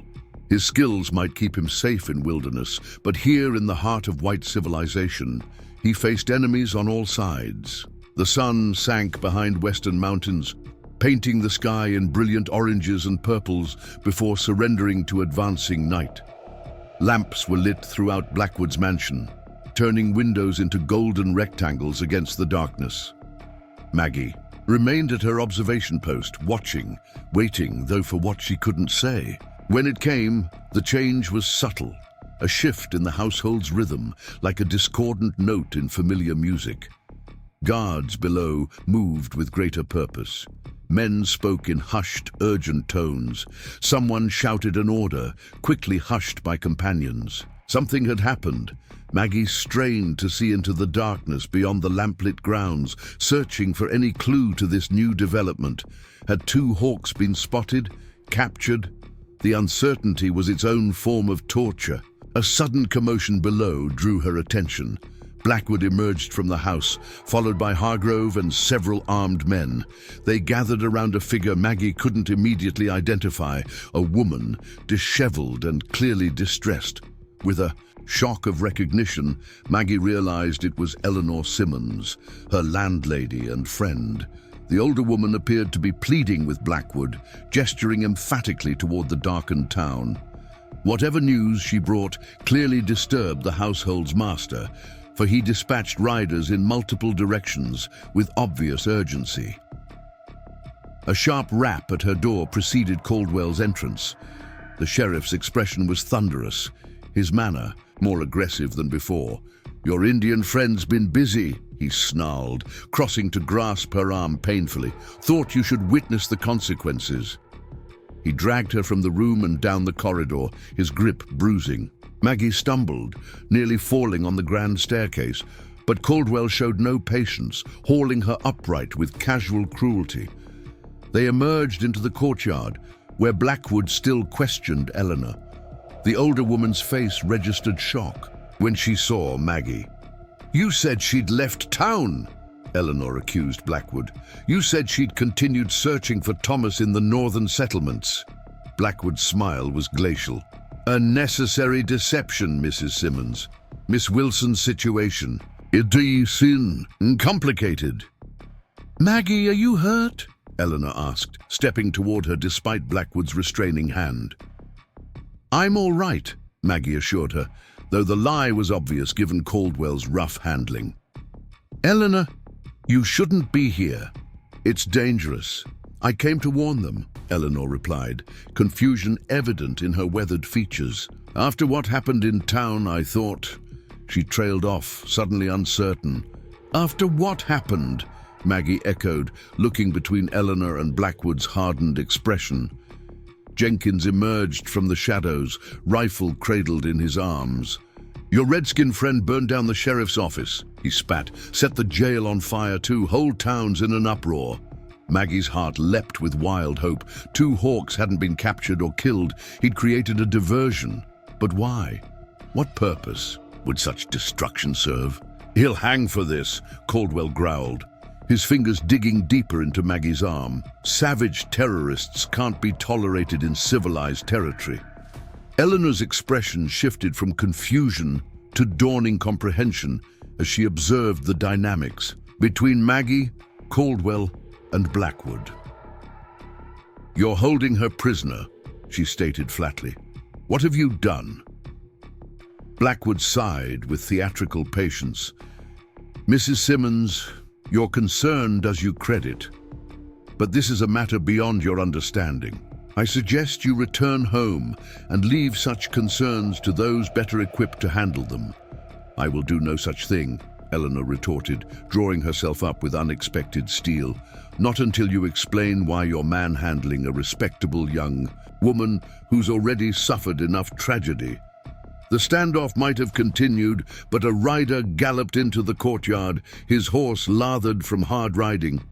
"Sir," he called to Blackwood, "fires spread to the east side. The bank's threatened." Blackwood's composure finally cracked. "My bank!" His face contorted with fury. "Caldwell, get men there immediately. Protect the vault at all costs." "What about her?" Caldwell demanded, jerking Maggie forward. "Lock her back upstairs," Blackwood ordered. "Post guards, reliable ones. I'll deal with her after we contain this disaster." He turned to Eleanor. "Mrs. Simmons, you'll remain here as well. Your sudden concern for Miss Wilson makes me question your involvement in these events." Eleanor's protests fell on deaf ears, as Blackwood issued rapid orders, organizing men into firefighting brigades and defensive positions. The courtyard emptied quickly, leaving only Caldwell, 2 guards, and the women. "Take Mrs. Simmons to the kitchen," Caldwell instructed one. "God, keep her there until Mr. Blackwood returns." To the other, he added, "Help me get Wilson secured, then report to the bank. They'll need every man." As they re-entered the mansion, an enormous crash echoed from the town, followed by shouts carried on the wind. The fire was growing, drawing more of Blackwood's men away from the house with each passing minute. Caldwell practically threw Maggie into her room, his patience clearly exhausted. "One sound from you, and I'll forget Blackwood's orders about keeping you alive," he threatened, slamming the door and locking it with vicious force. Alone once more, Maggie rushed to the window. Riverpoint glowed with unnatural brightness. Flames, visible from multiple buildings on the eastern side. The fire presented genuine danger to the town, but she understood with sudden clarity that this had been precisely 2 Hawks' intention. Not random destruction, but calculated chaos to thin Blackwood's forces. She pressed her face against the glass, searching the darkened grounds below with desperate intensity. The courtyard stood empty, most guards drawn away by the greater emergency in town. Only 2 remained visible, one patrolling the front entrance, another standing beneath her window. A flicker of movement near the stables caught her attention, a shadow detaching from deeper darkness, moving with deliberate stealth toward the house. Maggie's heart thundered against her ribs. 2 Hawks, it had to be. The guard below never saw what struck him. One moment he stood alert, rifle ready, the next he crumpled silently to the ground. 2 Hawks materialized from darkness, dragging the unconscious man into concealing shadows before vanishing again beneath the house's walls. Maggie pressed trembling fingers against the glass, willing him to see her, to know which window concealed his ally. But the house contained dozens of windows, many curtained and barred like her own. How could he possibly identify her location? The answer came with heart-stopping simplicity. He couldn't, not without help. Maggie grabbed the heavy ceramic wash basin from its stand, hefting its substantial weight with determination. The noise would bring guards, but 2 Hawks needed to know her location. With silent apology to Mary for potentially wasting her gift, Maggie raised the basin high and brought it crashing against the iron bars of her window. The impact shattered the basin and cracked the glass, but left the bars intact. More importantly, it created a distinctive sound that cut through the distant commotion from town. Below, 2 Hawks froze, then turned his face upward, locating her window with unerring accuracy. Their eyes met across the distance, connection forged in that brief, intense moment. He disappeared beneath her window, just as footsteps pounded down the corridor toward her room. Maggie retreated to the bed, assuming an expression of fear she didn't need to feign. The key turned, and the door burst open to reveal one of Blackwood's household guards, revolver drawn. "What was that noise?" he demanded, scanning the room, and quickly noting the broken wash basin and cracked window.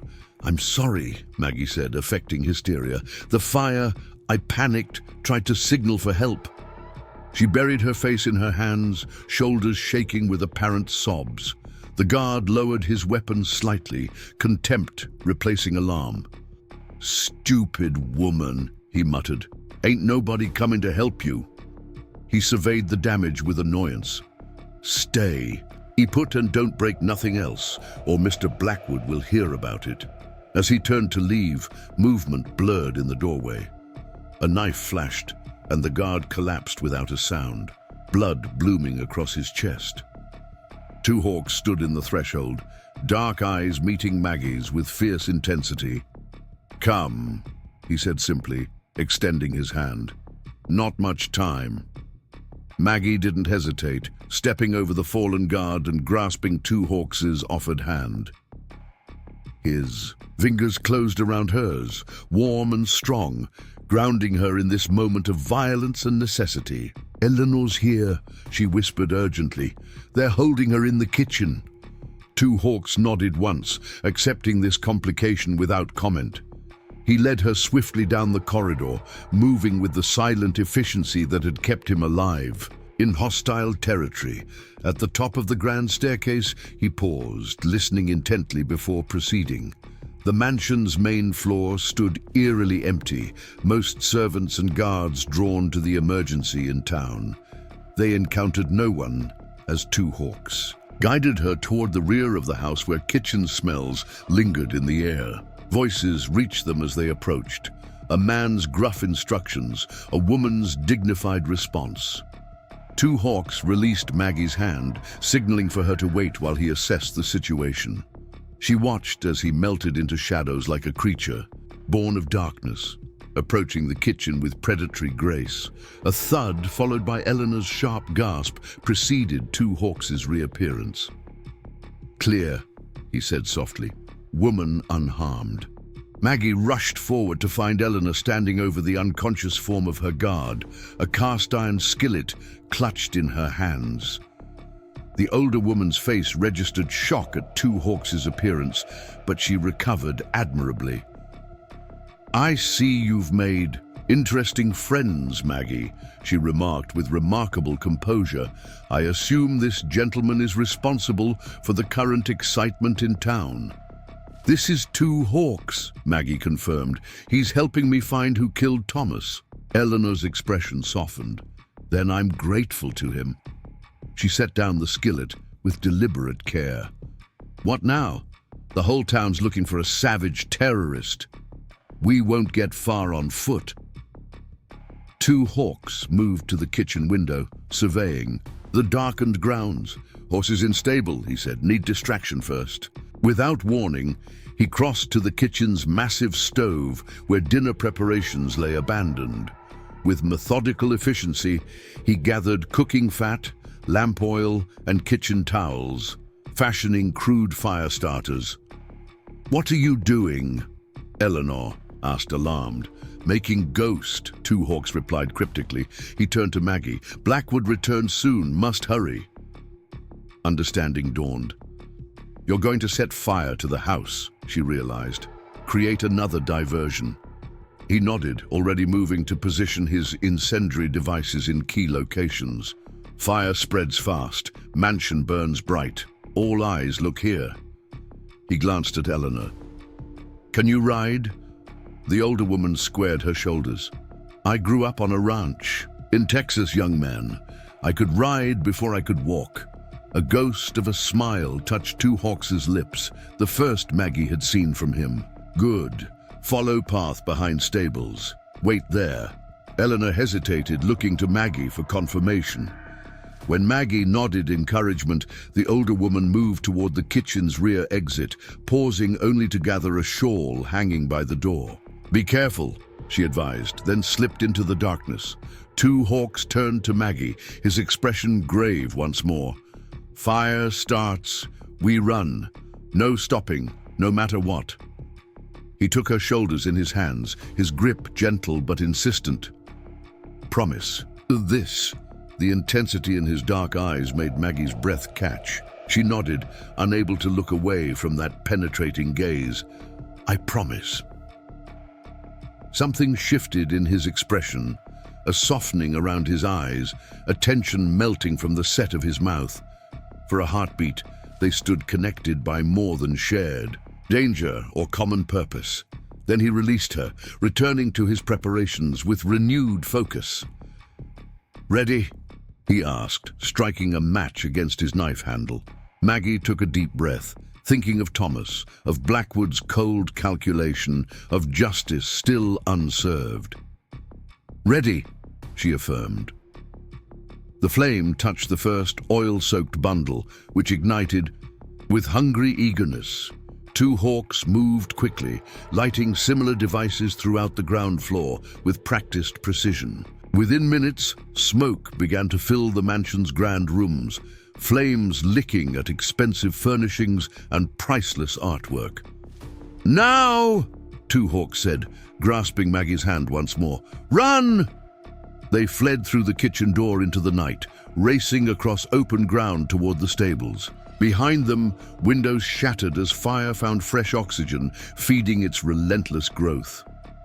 Ahead, Eleanor waited with 3 horses already saddled, evidence of her ranch upbringing. Shouts arose from the direction of town. Blackwood's men alerted to this new catastrophe. Two hawks helped Maggie mount, then swung effortlessly onto his own horse. Without a word, he led them away from the burning mansion, away from pursuing voices, into protective darkness. As they crested a small rise overlooking Riverpoint, Maggie glanced back. Blackwood's grand house had become a torch against the night sky, its destruction visible for miles. A fitting pyre, she thought, for Thomas's dreams and her own innocence. From those ashes, something new would rise, justice perhaps, or merely survival. Two hawks caught her gaze, his own reflecting firelight and something deeper, more complex. In that moment of shared peril and escape, understanding passed between them that transcended words or cultural boundaries. Whatever came next, they faced it together. A schoolteacher and a warrior, united by loss and purpose, riding into darkness that promised neither safety nor certainty, only the next step on a dangerous path. Dawn broke cold and grey over the foothills as Maggie, Two Hawks and Eleanor made camp in a sheltered ravine, miles from Riverpoint. They had ridden through the night, following game trails and shallow streambeds to obscure their tracks. Now, with morning's first light filtering through pine branches, they finally halted to rest their exhausted horses and plan their next move. "Blackwood will have men searching every route out of the territory," Eleanor said, warming her hands over the small, smokeless fire Two Hawks had carefully constructed. At 62, the older woman showed remarkable resilience, her back straight despite hours in the saddle. "The Telegraph will be humming with descriptions of all 3 of us," Maggie nodded grimly, "especially Two Hawks. They'll blame him for both fires." Two Hawks, returning from securing the perimeter of their makeshift camp, showed no concern at this observation. "White men always eager to blame Lakota," he remarked with grim humor. "Nothing new." Eleanor studied him with frank curiosity. "Why help her?" she asked directly. "You've risked everything for a white woman you barely know. Why?" The question hung in the crisp morning air. Maggie realized she'd never directly asked it herself, accepting Two Hawks' assistance as the miracle it was without questioning his motivations. Now, as he settled cross-legged near the fire, she watched his face, waiting for his answer. "Hayes died with honor," Two Hawks said eventually. "Protecting something valuable. Deserves justice." He glanced at Maggie, something unreadable flickering in his dark eyes. Woman he loved deserves truth. It wasn't the whole answer. Maggie sensed deeper currents beneath his words, but Eleanor seemed satisfied, nodding as if some private, in theory, had been confirmed. "Well, you're both in danger now," the older woman said practically. "Blackwood won't stop until he's eliminated all threats to his plans. The gold in that cave must be worth a fortune." Maggie remembered Hargrove's feverish excitement when describing the deeper chambers Thomas had supposedly discovered. "It's more than the gold we've seen," she said slowly. "Thomas found something else, something bigger." Hargrove mentioned an underground river, passages with much larger deposits. Two Hawks frowned. "No river in Crystal Cave," he stated with certainty. "Dry passages only." Could there be other entrances? Maggie wondered. Other ways into the mountain that Thomas found? Eleanor shook her head. If such passages exist, finding them without Thomas's knowledge seems impossible. And meanwhile, Blackwood's men will be hunting us across the territory. The gravity of their situation settled over the camp like a physical weight. They were fugitives now, Maggie and Eleanor for their knowledge of Blackwood's crimes. 2. Hawks for his destruction of property and assistance to the women. The frontier justice system, already tilted in favor of wealthy men like Blackwood, would offer no protection. "We should separate," Eleanor said suddenly. "I have a cousin in Deadwood. If I can reach her, I'll be safe enough." 2 Hawks considered this. Deadwood, dangerous journey, many miles, rough country. "I managed last night, didn't I?" Eleanor replied with quiet dignity. "Besides, they'll be looking for 3 travelers together. Alone, I'm just an old woman, visiting family." The logic was sound, but Maggie felt uneasy. "What about us?" she asked, looking between her companions. "Where can we go that Blackwood's influence doesn't reach?" 2 Hawks' expression remained impassive, but a new tension appeared in his shoulders. "My people camped at Sweetwater Valley. 3 days. Ride north, safe there." The suggestion hung in the air, its implications clear. 2 Hawks was offering to take Maggie to his people's encampment, a place where few white women had ever been welcomed. It represented safety, but also a crossing of boundaries that could never be reversed. Eleanor watched Maggie's face carefully. "It might be your best option," she said gently, "at least until this manhunt loses steam." Maggie nodded slowly, decision crystallizing. "We'll get you safely on the road to Deadwood first," she told Eleanor. "Then," she met 2 Hawks' steady gaze, "then we'll head north." They rested through the morning, allowing their horses to recover while taking turns keeping watch. No pursuers appeared on the horizon, but 2 Hawks remained vigilant, disappearing periodically to check their back trail and surrounding approaches. During one such absence, Eleanor moved to sit beside Maggie by the fire. "He's quite extraordinary," the older woman remarked casually. "Not what I expected." Maggie smiled faintly. "No one in Riverpoint would believe me if I told them a Sioux warrior had saved my life, twice now. It's more than that." Eleanor's shrewd eyes studied Maggie's face. "The way he looks at you, it's not just about Thomas or justice anymore." Heat crept into Maggie's cheeks.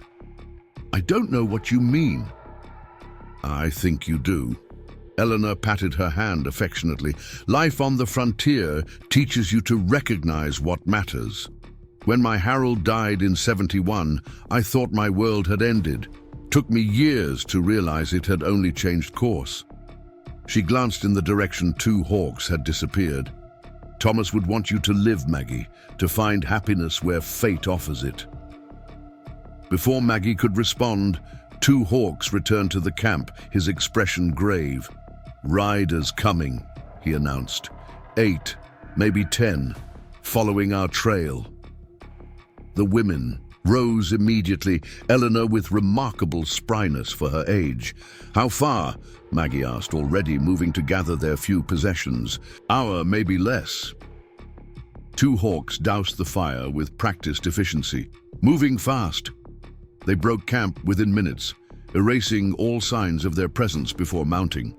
2 Hawks led them deeper into the foothills, following a route that grew increasingly steep and challenging. The horses struggled on narrow game trails that skirted precipitous drops, forcing them to proceed at a slower pace than Maggie would have preferred given the pursuit behind them. By mid-afternoon, they reached a forested ridge overlooking a narrow valley. 2 Hawks halted, surveying the terrain with practiced eyes. "Deadwood Road there," he said, pointing to a distant thread winding through the valley below. 5 miles to junction. Stagecoach passes tomorrow morning." Eleanor nodded, understanding the plan. If she could reach the stagecoach stop by dawn, She could continue to Deadwood with relative safety, lost among other travelers. "This is where we part ways," she said, turning to Maggie with tears gathering in her weathered eyes. "I'll tell no one I've seen you. As far as Riverpoint is concerned, you perished in Blackwood's fire." The women embraced tightly, years of friendship compressed into this moment of farewell. "Be careful," Maggie whispered. "Blackwood has eyes everywhere." "So do I," Eleanor replied with a wink. "Don't underestimate old women. We notice everything." She turned to Two Hawks, offering her hand in a gesture of respect. "Take care of her." Two Hawks clasped her hand briefly, inclining his head.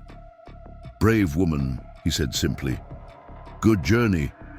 They watched as Eleanor guided her horse down the slope toward the valley, her straight back gradually diminishing with distance until she became just another traveler on the vast Dakota landscape. "She'll be all right," Maggie said, half question, half statement. Two Hawks nodded. "Strong spirit survives." He turned his horse north. "We go different way now. Harder path, but safer." "Do." The harder path proved to be a grueling ascent into higher elevations, where pine forests gave way to barren rock and stunted vegetation. By nightfall, Maggie's entire body ached with exhaustion, the emotional strain of recent days compounding physical fatigue.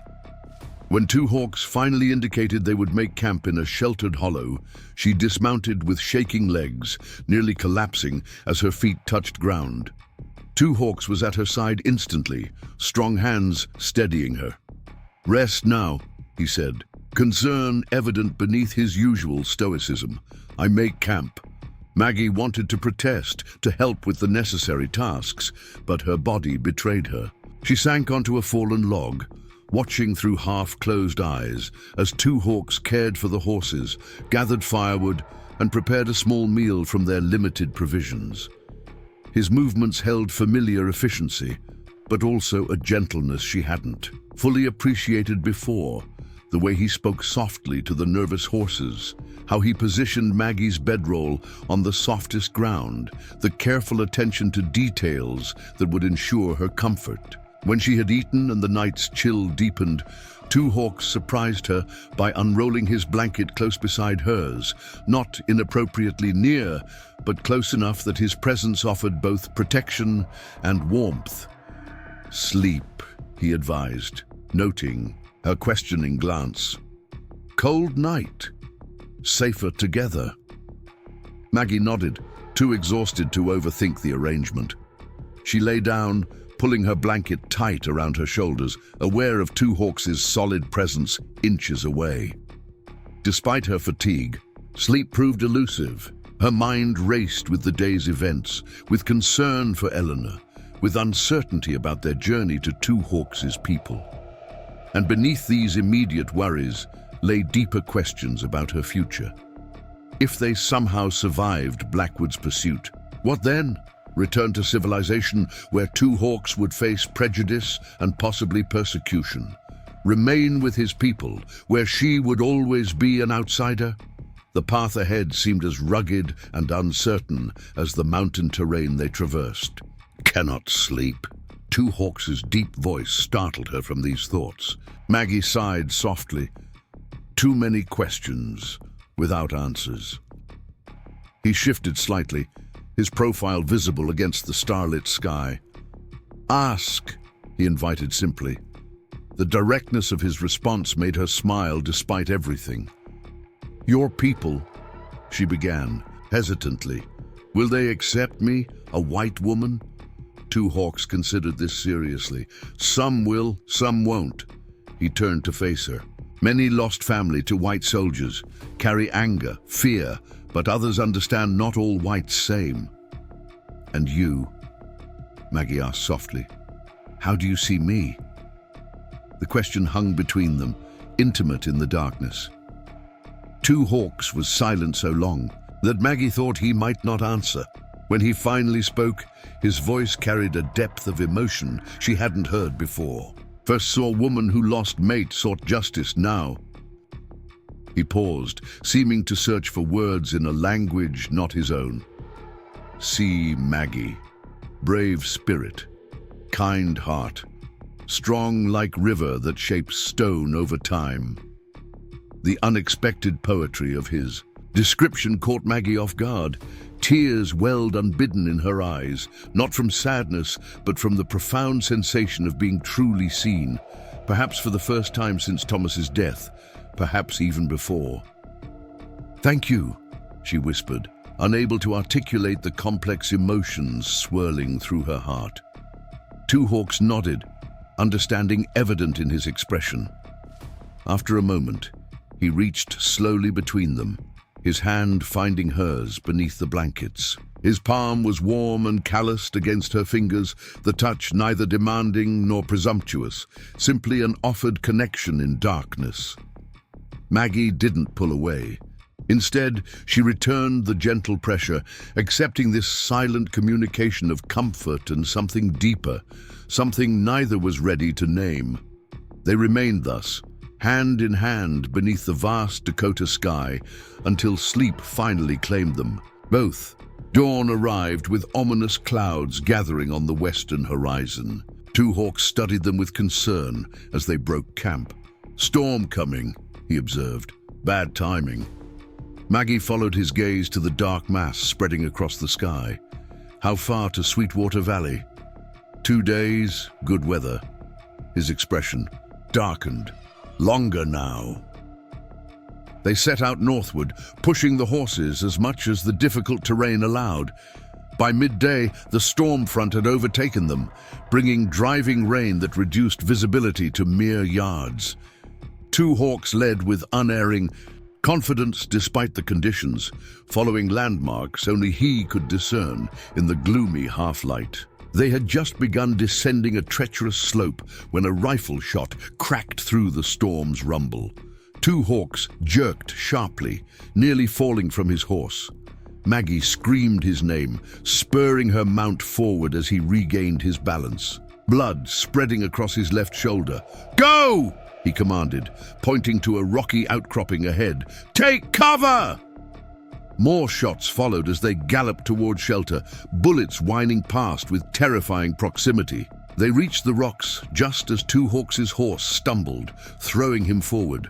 Maggie leapt from her own mount, dragging him behind the protective stone as bullets splintered bark from nearby trees. "How bad?" she demanded, fingers already. Working to expose his wound, Two Hawks grimaced. "Clean through, not serious." He pressed a hand against the bleeding, his face betraying pain, despite his stoic words. Maggie tore strips from her petticoat, fashioning a makeshift bandage to staunch the flow. "Who's shooting? Blackwood's men?" Two Hawks shook his head. "Different. Bounty hunters, maybe. Professional." He peered cautiously around their shelter, then ducked back as another shot sent stone chips flying. 3 men, good positions. The gravity of their situation struck Maggie with sickening clarity. Pinned down by expert marksmen, one of them, wounded, with a storm intensifying around them, their chances seemed impossibly slim. "What do we do?" she asked, working to keep panic from her voice. Two Hawks checked his pistol, a cavalry model he'd taken from one of Blackwood's guards. "During their escape, I draw fire. You run for trees, then north, keep mountain on right shoulder." Maggie stared at him in horror. "That's suicide, you're injured." "Only chance." His dark eyes held hers with fierce intensity. "My people 3 ridges north. Find them. Tell story." "No!" The word burst from her with unexpected force. "I won't leave you to die. Not after everything." Two Hawks grasped her arm, his grip urgent. "Maggie, please. One lives, truth survives." The simple logic struck at her heart. He was right. If both died here, Thomas's killers would escape justice forever. But the thought of abandoning Two Hawks, of leaving him to face certain death alone, was unendurable. Before she could respond, hoofbeats approached through the rain, slower now, cautious but inexorable. Their pursuers, confident in their advantage, were closing in. Last chance, Two Hawks whispered. Must decide now. Maggie made her decision in a heartbeat, drawing the knife he had given her days earlier. We fight together, she stated, her voice steady despite her racing heart. Both live or both die. Something flickered in Two Hawks' expression. Surprise? Admiration? Perhaps even something deeper? He nodded once, accepting her choice. Then we need better position, higher ground. He pointed to a narrow defile between rocks, barely visible through the sheeting rain. It led upward, potentially offering more defensible terrain, but reaching it meant exposing themselves to their pursuers' rifles. I go first, Two Hawks said, checking his wound with a grimace. Draw fire. You follow when they reload.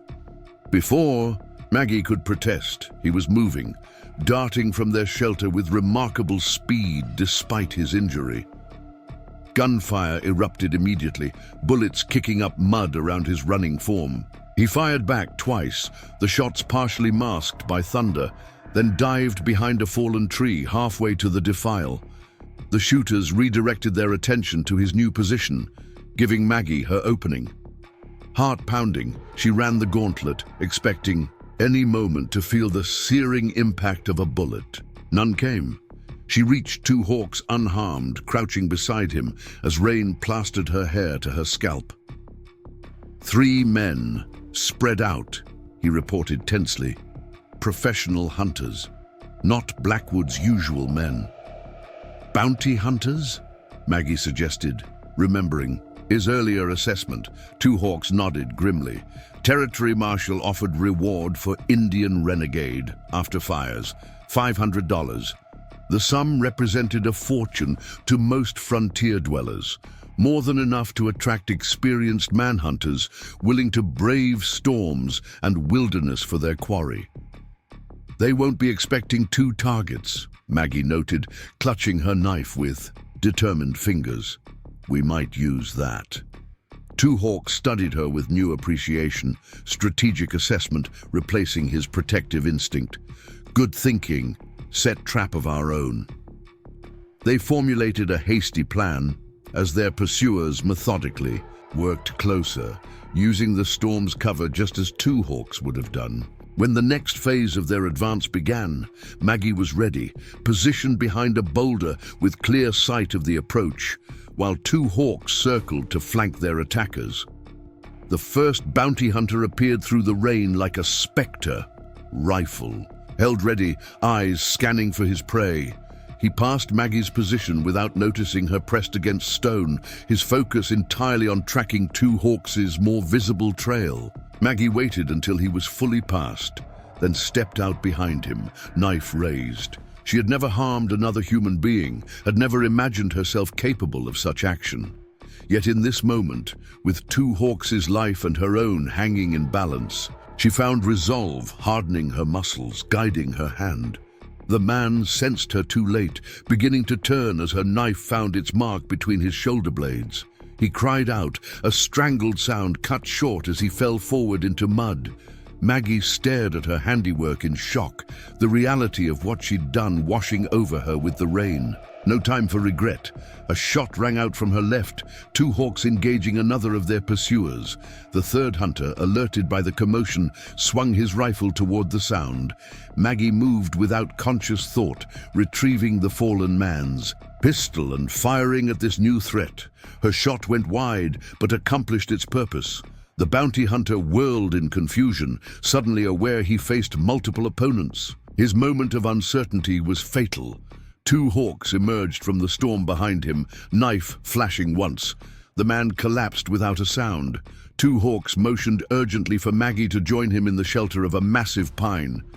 Last one dangerous, he warned as she reached his side. Leader, smartest. As if confirming his assessment, no further movement came from the hunter's last known position. The man had gone to ground, recognizing the changed dynamics of the confrontation. We need to move before he circles behind us, Maggie whispered, acutely aware of how exposed they remained despite the storm's concealment. Two Hawks nodded, eyes continuously scanning their surroundings. Defile still best option, defensive position at top. They made their move during the next thunderclap, using nature's percussion to mask their footsteps as they dashed for the narrow passage between towering rocks. No shots followed, suggesting their remaining pursuer had indeed repositioned rather than maintaining his previous location. The defile proved treacherous, a steep scramble over rain-slick stone that challenged even Two Hawks' sure footing. Maggie slipped twice, saving herself only by desperate grabs at protruding roots and rocks. By the time they reached the upper end, both were breathing heavily, soaked to the skin and splattered with mud. The passage opened onto a small plateau, offering limited shelter beneath an overhanging cliff. Here, Two Hawks positioned Maggie at his side, their backs protected, with clear sightlines to the only approach. "What now?" Maggie asked, struggling to control her shivering as the storm's chill penetrated her wet clothing. "Wait," Two Hawks replied simply. "He comes or goes. Either way, safer here." Minutes stretched into an hour with no sign of their pursuer. The rain gradually slackened, though dark clouds continued to obscure the sun. Two Hawks' wound had reopened during their climb, fresh blood staining the makeshift bandage. His face had grown alarmingly pale, his normally fluid movements becoming stiff with pain and cold. "Let me check your shoulder," Maggie insisted, setting aside the bounty hunter's pistol she'd claimed. Two Hawks submitted to her examination without protest, a concerning sign in itself. The wound looked angry, the edges already showing hints of infection. Without proper treatment, fever would follow, potentially life-threatening in these conditions. "We need to find shelter," Maggie decided, tearing fresh bandaging from her increasingly tattered petticoat. "Somewhere to make fire, clean this properly." Two Hawks gestured vaguely northward. "Ridge beyond has caves, used by my people during hunts." "Can you make it that far?" she asked, not bothering to hide her worry. A ghost of his usual confidence returned to his expression. "Survived worse." He touched her hand briefly. "Thanks to you." The simple acknowledgement warmed something in Maggie's chest, despite their dire circumstances. They had crossed a threshold today, from reluctant allies to true partners who risked everything for each other. The realization both comforted and terrified her. As if sensing her thoughts, Two Hawks spoke again, his voice low but clear. "Killed man today. For me. Heavy burden." Maggie nodded, her throat tight with emotion. "I made my choice," she replied softly. "I couldn't let you die." Their eyes met in shared understanding, an acknowledgement of boundaries crossed, of a connection forged in blood and necessity that could never be unmade. Whatever came next, they were bound by actions that had forever altered both their paths. The moment shattered as a stone clattered down the defile below. Two Hawks raised his pistol, motioning Maggie to do the same with her captured weapon. They waited in tense silence as deliberate footsteps approached, unhurried, confident. "That's far enough," Maggie called when a figure appeared at the passage's upper end. The man halted, raising empty hands in a gesture of parley. He was tall and lean, with a weathered face that had seen countless frontier hardships. Unlike his companions, he wore no hunting gear, just practical clothing suited for hard travel. Most tellingly, he carried no visible weapons, despite having pursued them with lethal intent minutes earlier. "Seems we've reached an impasse," he observed conversationally, as if discussing the weather rather than a life-or-death confrontation. Two guns against one man. Two Hawks kept his pistol trained steadily on the stranger's chest. "Why still here? Partner's dead. Smart man leaves." A thin smile crossed the hunter's face. "Smart man knows when odds have changed." He lowered his hands slowly. "Name's Garrett, United States Marshal Service." Maggie's breath caught. "You're not a bounty hunter?" "Sometimes the line blurs, ma'am." Garrett's shrewd eyes assessed them both. "Was tracking a Sioux renegade responsible for arson in Riverpoint. Seems I found him, and unexpected company. Two Hawks remained unmoved by this revelation. Why tell us? Could have shot from cover. True enough, Garrett nodded thoughtfully. But killing a white woman, even one consorting with hostiles, creates paperwork I'd rather avoid. His gaze sharpened. Besides, something doesn't fit the story I was told. Sheriff Caldwell was mighty specific about a rampaging savage. Didn't mention he'd be traveling with Riverpoint's schoolteacher. Maggie sensed an opening, perhaps their first opportunity to bring Thomas's killers to justice through legitimate channels. Caldwell lied, she stated flatly. He works for Victor Blackwood, who had my fiancée murdered for discovering gold. Garrett's expression remained neutral, but something flickered in his eyes. Interest, perhaps, or recognition of the name.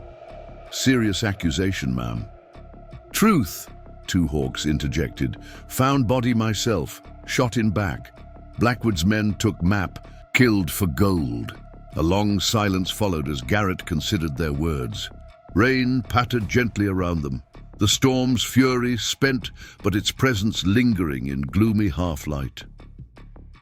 Blackwood, the marshal finally said, has friends in territorial government. Powerful friends. He studied them thoughtfully. Man-making, accusations against him would need considerable evidence. Maggie struggled to read his meaning. Was he warning them away from pursuing justice or suggesting a different approach? We have evidence, she said cautiously. I overheard Blackwood himself admit to ordering Thomas's death. Garrett nodded slowly. Territorial court might find that compelling, if you lived to testify. He glanced meaningfully at Two Hawks' wounded shoulder, which seems increasingly unlikely given your current circumstances. The blunt assessment hung in the damp air. Two Hawks' condition was clearly deteriorating, the wound's infection advancing despite Maggie's care. Without proper treatment, he wouldn't survive the journey to his people, let alone a return to civilization to testify against Blackwood. What do you propose, Marshal? Maggie asked directly, tired of cryptic exchanges. Garrett smiled faintly, appreciating her forthrightness. I propose we acknowledge mutual interests. You want justice for your fiancée. I want bigger fish than a lone Sioux warrior. He paused meaningfully. Blackwood's operations have drawn federal attention. Gold discovered on contested land has implications. Understanding dawned. This wasn't simply about Thomas's murder, or even Blackwood's local corruption. The cave's gold deposits potentially affected treaties with the Sioux, territorial boundaries, and federal mining regulations.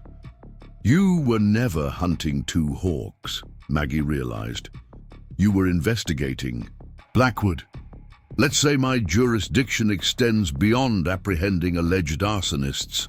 Garrett removed his hat, running a hand through rain-dampened hair. My colleagues and I were tracking rumors of a major gold discovery in contested territory. Your fiancé's murder and subsequent events provided convenient cover to continue our investigation. Two Hawks lowered his pistol slightly, wariness battling with pragmatism. Why trust you? White man's justice seldom fair to Lakota. Fair question. Garrett met his gaze directly. I offer no guarantees beyond this.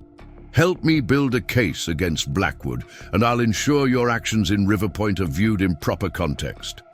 Self-defense, not terrorism.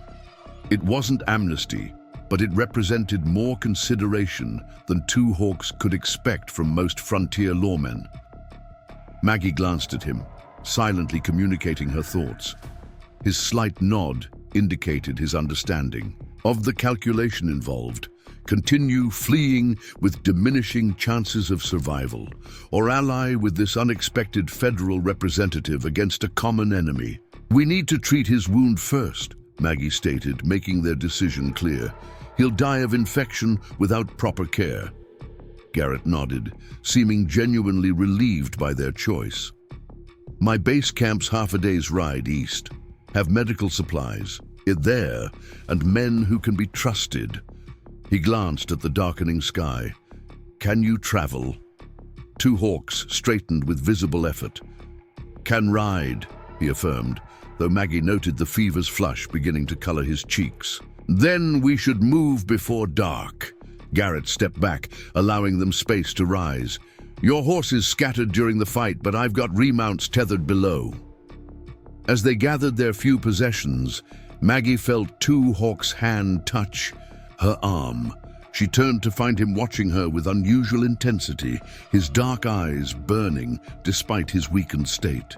Dangerous path, he warned quietly. Marshall may betray us. Maggie nodded, acknowledging the risk. Or he might be our only chance for justice and your survival. Two Hawks held her gaze a moment longer, then inclined his head in acceptance. Trust your judgment, he said simply. We go together. The words carried weight beyond their immediate decision. We go together, a declaration of partnership that transcended their original alliance of convenience. Whatever awaited them in Garrett's camp, whatever challenges Blackwood still presented, they would face them as one. As they descended the rocky slope toward an uncertain future, Maggie found herself reaching for Two Hawks' hand, offering support that was both physical and symbolic.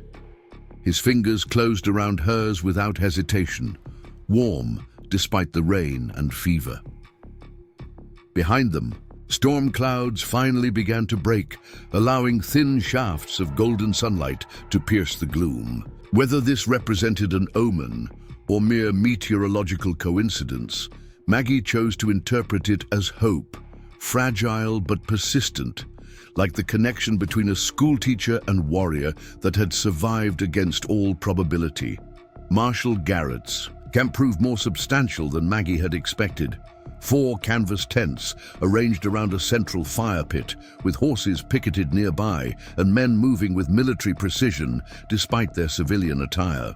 These were not typical frontier lawmen, but specialized federal agents, she realized, watching as they acknowledged Garrett's return with subtle nods rather than questions about his companions.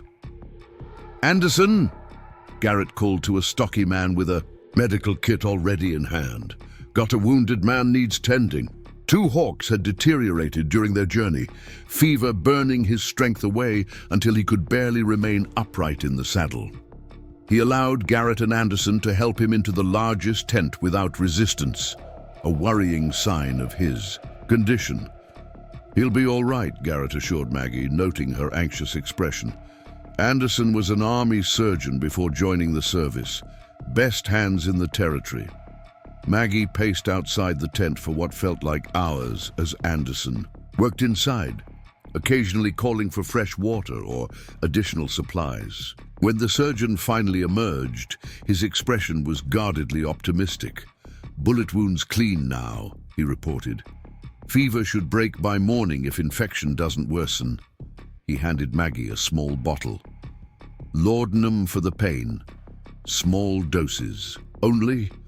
Inside the tent, Two Hawks lay on a camp cot, his upper body wrapped in fresh bandages, his breathing steady if shallow. His eyes opened at Maggie's approach, recognition bringing a softness to his features despite evident pain. Still, here, he murmured, reaching weakly for her hand. Maggie's fingers entwined with his, throat tight with emotion. Still here, she confirmed. You're going to be fine. A ghost of his usual confidence touched his lips. Take more than white man's bullet to stop me. She smiled despite herself, relief making her lightheaded. Rest now, she advised, settling beside his cot. I'll be right here. And she was, throughout the night, as Two Hawks battled fever and whispered occasionally in Lakota. Prayers, perhaps, or memories from a life she could scarcely imagine. Dawn found her still at his side, her own exhaustion forgotten as she monitored each change in his condition. Garrett entered as morning light filtered through canvas, carrying coffee and simple provisions. Thought you could use this, he said, offering Maggie a steaming cup. He studied Two Hawks with clinical interest. Fever's broken, good sign. Maggie nodded gratefully, both for the coffee and the assessment. "What happens now, Marshal?" Garrett settled on a camp stool, his manner shifting from solicitous to professional. "Now we talk strategy, Miss Wilson. My superiors in Washington are very interested in Blackwood's operation, and not just because of your fiancé's murder." He leaned forward, voice lowered though they were alone save for the sleeping Two Hawks. "The gold deposit Hayes discovered lies within territory, guaranteed to the Lakota under the Fort Laramie Treaty. If its existence becomes public knowledge, there'll be a gold rush," Maggie finished, understanding immediately. "Thousands of miners invading Sioux land. Starting another war nobody wants," Garrett confirmed grimly. "Except perhaps men like Blackwood who profit from chaos." Two Hawks stirred, his eyes opening with surprising clarity given his recent illness. "No war," he stated with quiet conviction. "Too many Lakota dead already." Garrett studied him with newfound respect. "Then we share a goal. Blackwood needs to be stopped before he can exploit this discovery." Over the next 3 days, as Two Hawks regained strength with remarkable speed, they formulated their plan. Garrett's men had already gathered substantial evidence of Blackwood's illegal operations: bribery of officials, claim jumping, even weapons trafficking with hostile factions. What they lacked was direct evidence connecting him to Thomas Hayes's murder. "Your testimony alone won't be enough," Garrett explained to Maggie as they reviewed their strategy. "Blackwood's lawyers would paint you as a hysterical woman, possibly complicit in the Riverpoint fires. But if we could get Hargrove or Jenkins to confess," Maggie suggested, "to turn on Blackwood." "Precisely." Garrett nodded approvingly. "The weak link is Jenkins. His loyalty to Blackwood is based on fear, not devotion, with proper pressure." Two Hawks, who had been listening silently, spoke with unexpected authority. "Need more than words. Need proof all can see." He met their questioning gazes. "Cave. Crystal Cave holds truth." Understanding dawned on Maggie. "The bullet that killed Thomas, if we could find it embedded in the ravine wall." "Ballistic evidence," Garrett murmured thoughtfully. "Matching it to a weapon owned by one of Blackwood's men would be compelling. Risky, though. Blackwood's people will be watching the cave constantly now." Two Hawks straightened, shedding the last vestiges of his invalid status. "No mountain paths they don't. Can reach cave unseen." The decision solidified. They would return to the Crystal Cave, gathering physical evidence while Garrett's agents positioned themselves to apprehend Jenkins for questioning. The operation would be coordinated to strike simultaneously, giving Blackwood no opportunity to cover his tracks. As preparations proceeded over the next day, Maggie found herself drawn increasingly to Two Hawks' side, their shared purpose deepening into something neither had anticipated. On the evening before their planned departure, they walked together, beyond the camp's perimeter, seeking momentary solitude beneath stars, undiminished by frontier settlements. "After tomorrow," Maggie began hesitantly, "when this is finished." She faltered, uncertain how to express the question weighing on her heart. Two Hawks turned to her, moonlight silvering the planes of his face. "Wonder where path leads," he finished for her. She nodded, grateful for his directness. "Everything's changed. I can't return to teaching in Riverpoint, not after this. And you cannot return to old ways either." He gazed thoughtfully toward distant mountains. Perhaps new path for both. The possibility hung between them, fragile but undeniable. Maggie thought of Eleanor's words about recognizing what matters, about finding happiness where fate offers it. She thought of Thomas too, his dreams, his love, the future they'd planned that would never come to pass. "Thomas would want me to live," she said softly, more to herself than to Two Hawks. He nodded, understanding the complexity of her emotions. Hayes was honorable man, chose good woman. His hand found hers in the darkness, fingers intertwining, with gentle strength. Death ends journey, not love. New journey possible, carrying old love with respect. The wisdom of his words touched something deep within Maggie. Permission to honor Thomas's memory while embracing whatever future might unfold. They stood together in comfortable silence, connected by shared experience and emerging feelings. Neither yet dared name. Dawn brought renewed focus as final preparations were made. Garrett provided them with weapons, supplies, and a detailed rendezvous plan for after they secured evidence from the cave. Two hawks, fully recovered and radiating quiet confidence, studied the marshal thoughtfully. "Why help Lakota warrior?" he asked directly. "Most white lawmen shoot first." Garrett's weathered face showed rare emotion. "Lost my wife to frontier violence years back. Taught me something about injustice. Doesn't matter what color face wears it." He extended his hand. "You're a good man in my judgment, Two Hawks. World's got too few of those to waste." The simple acknowledgement of shared humanity struck Maggie profoundly as the men clasped hands. Perhaps this was what the frontier truly offered. Not just gold or land, but opportunity to see beyond artificial boundaries, to recognize worth in unexpected places. They departed separately from Garrett's men, taking a circuitous route toward the Crystal Cave, while federal agents moved to intercept Jenkins near Riverpoint. Two hawks led with uncanny precision through terrain that would have defeated most. Trackers, avoiding established trails and known mining camps with equal care. By nightfall, they had reached the foothills below the yellow rock formation, making cold camp in a sheltered ravine. Tomorrow would bring their final approach to the cave and potential confrontation with Blackwood's guards. "Sleep," Two Hawks advised, noting Maggie's tense vigilance. "Need clear mind tomorrow." She nodded, settling beside him beneath shared blankets. The intimacy felt natural now, a comfort rather than cause for concern. His arm curled protectively around her shoulders, offering warmth against the mountain chill.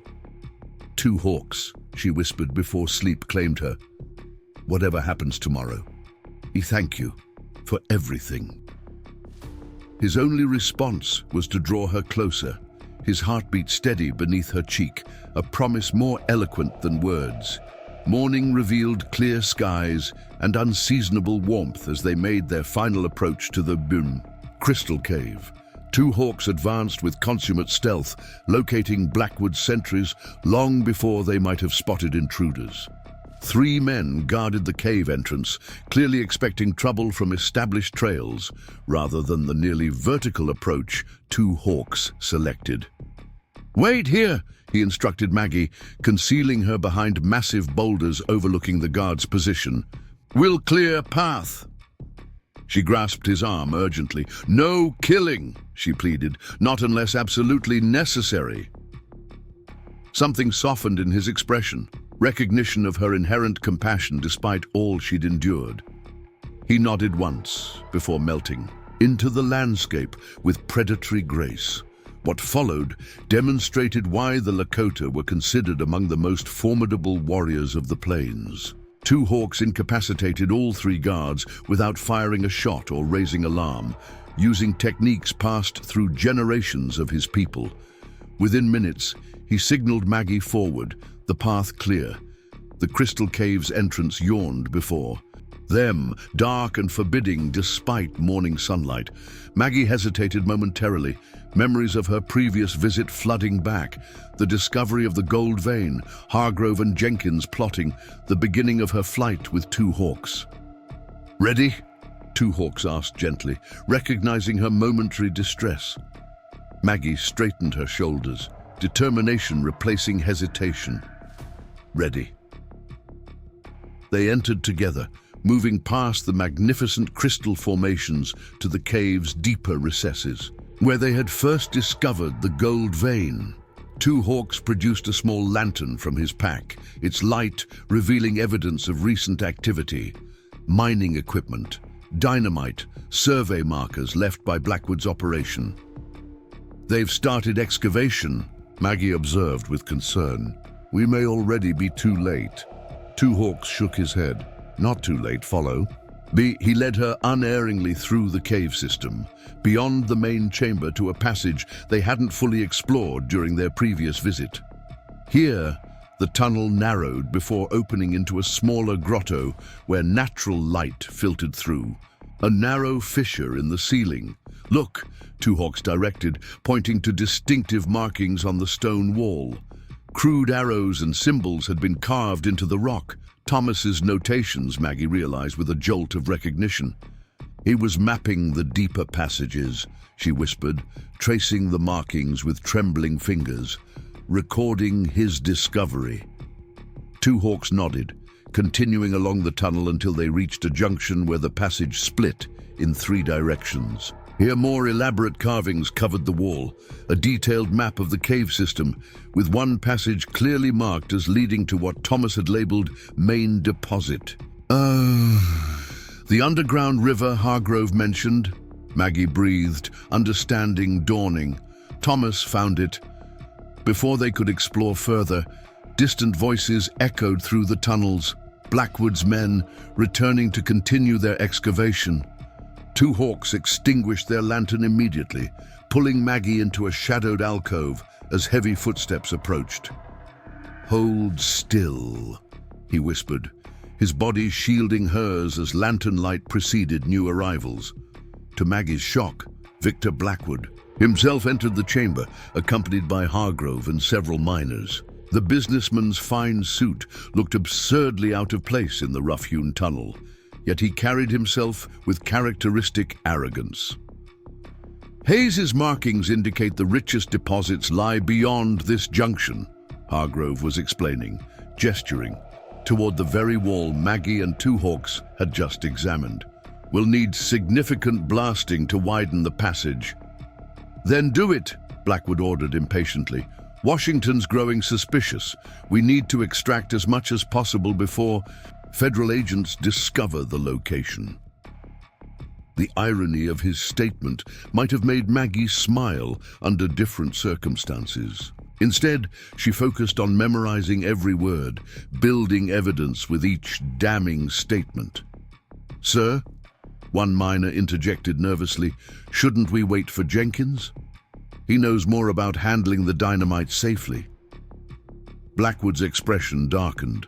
"Jenkins has become unreliable, worried about his conscience suddenly." His tone made the last word a mockery. "We proceed without him." The revelations continued as Blackwood issued further instructions, unwittingly confessing to Thomas's murder, the conspiracy to eliminate witnesses, and planned treaty violations that would surely ignite conflict with the Sioux. Each admission reinforced Maggie's resolve. Justice would be served, not just for Thomas, but for all Blackwood had wronged. When the group finally moved deeper into the cave to begin their work, Two Hawks led Maggie swiftly back toward the entrance. They had what they needed: knowledge of Thomas's complete discovery, and, more importantly, Blackwood's direct involvement, confirmed by his own words. Outside, they found Garrett waiting with several agents, having neutralized the replacement guards Blackwood had posted.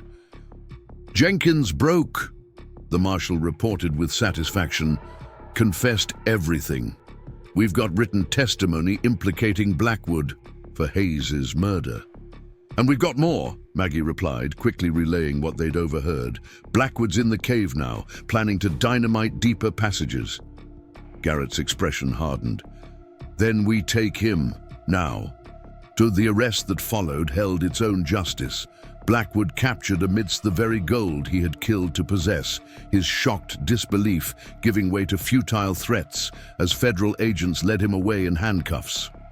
Hargrove, too, found himself facing charges as accessory to murder and conspiracy, his intellectual arrogance crumbling under the weight of undeniable evidence. Standing in sunlight once more, watching as Blackwood's empire collapsed around him, Maggie felt a profound sense of completion.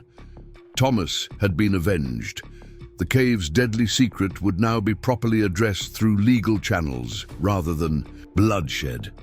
And she had found unexpected strength within herself, courage she never knew she possessed until circumstances demanded it.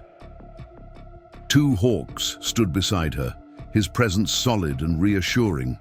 When their eyes met, words became unnecessary. They had traveled a remarkable journey together, crossing boundaries both physical and cultural, emerging changed in ways neither could have anticipated. "What now?" Garrett asked as they prepared to depart the mountain. "My offer stands. Federal. Protection in exchange for testimony at trial." Maggie glanced at Two Hawks, finding his steady gaze already on her. The question wasn't just about legal proceedings, but about their shared future, a path neither had foreseen when fate first crossed their trails. "We have testimony to give," Maggie acknowledged, "but after that..." She smiled, certainty replacing doubt. "I think we'll find our own way." Two Hawks nodded, the barest hint of a smile touching his lips as his hand found hers. Together they faced the vast Dakota landscape, no longer pursued but free to choose their direction. The horizon stretched endless before them, offering not gold, but something far more precious, possibility. Up next, you've got two more standout stories right on your screen. If this one hit the mark, you won't want to pass these up. Just click and check them out.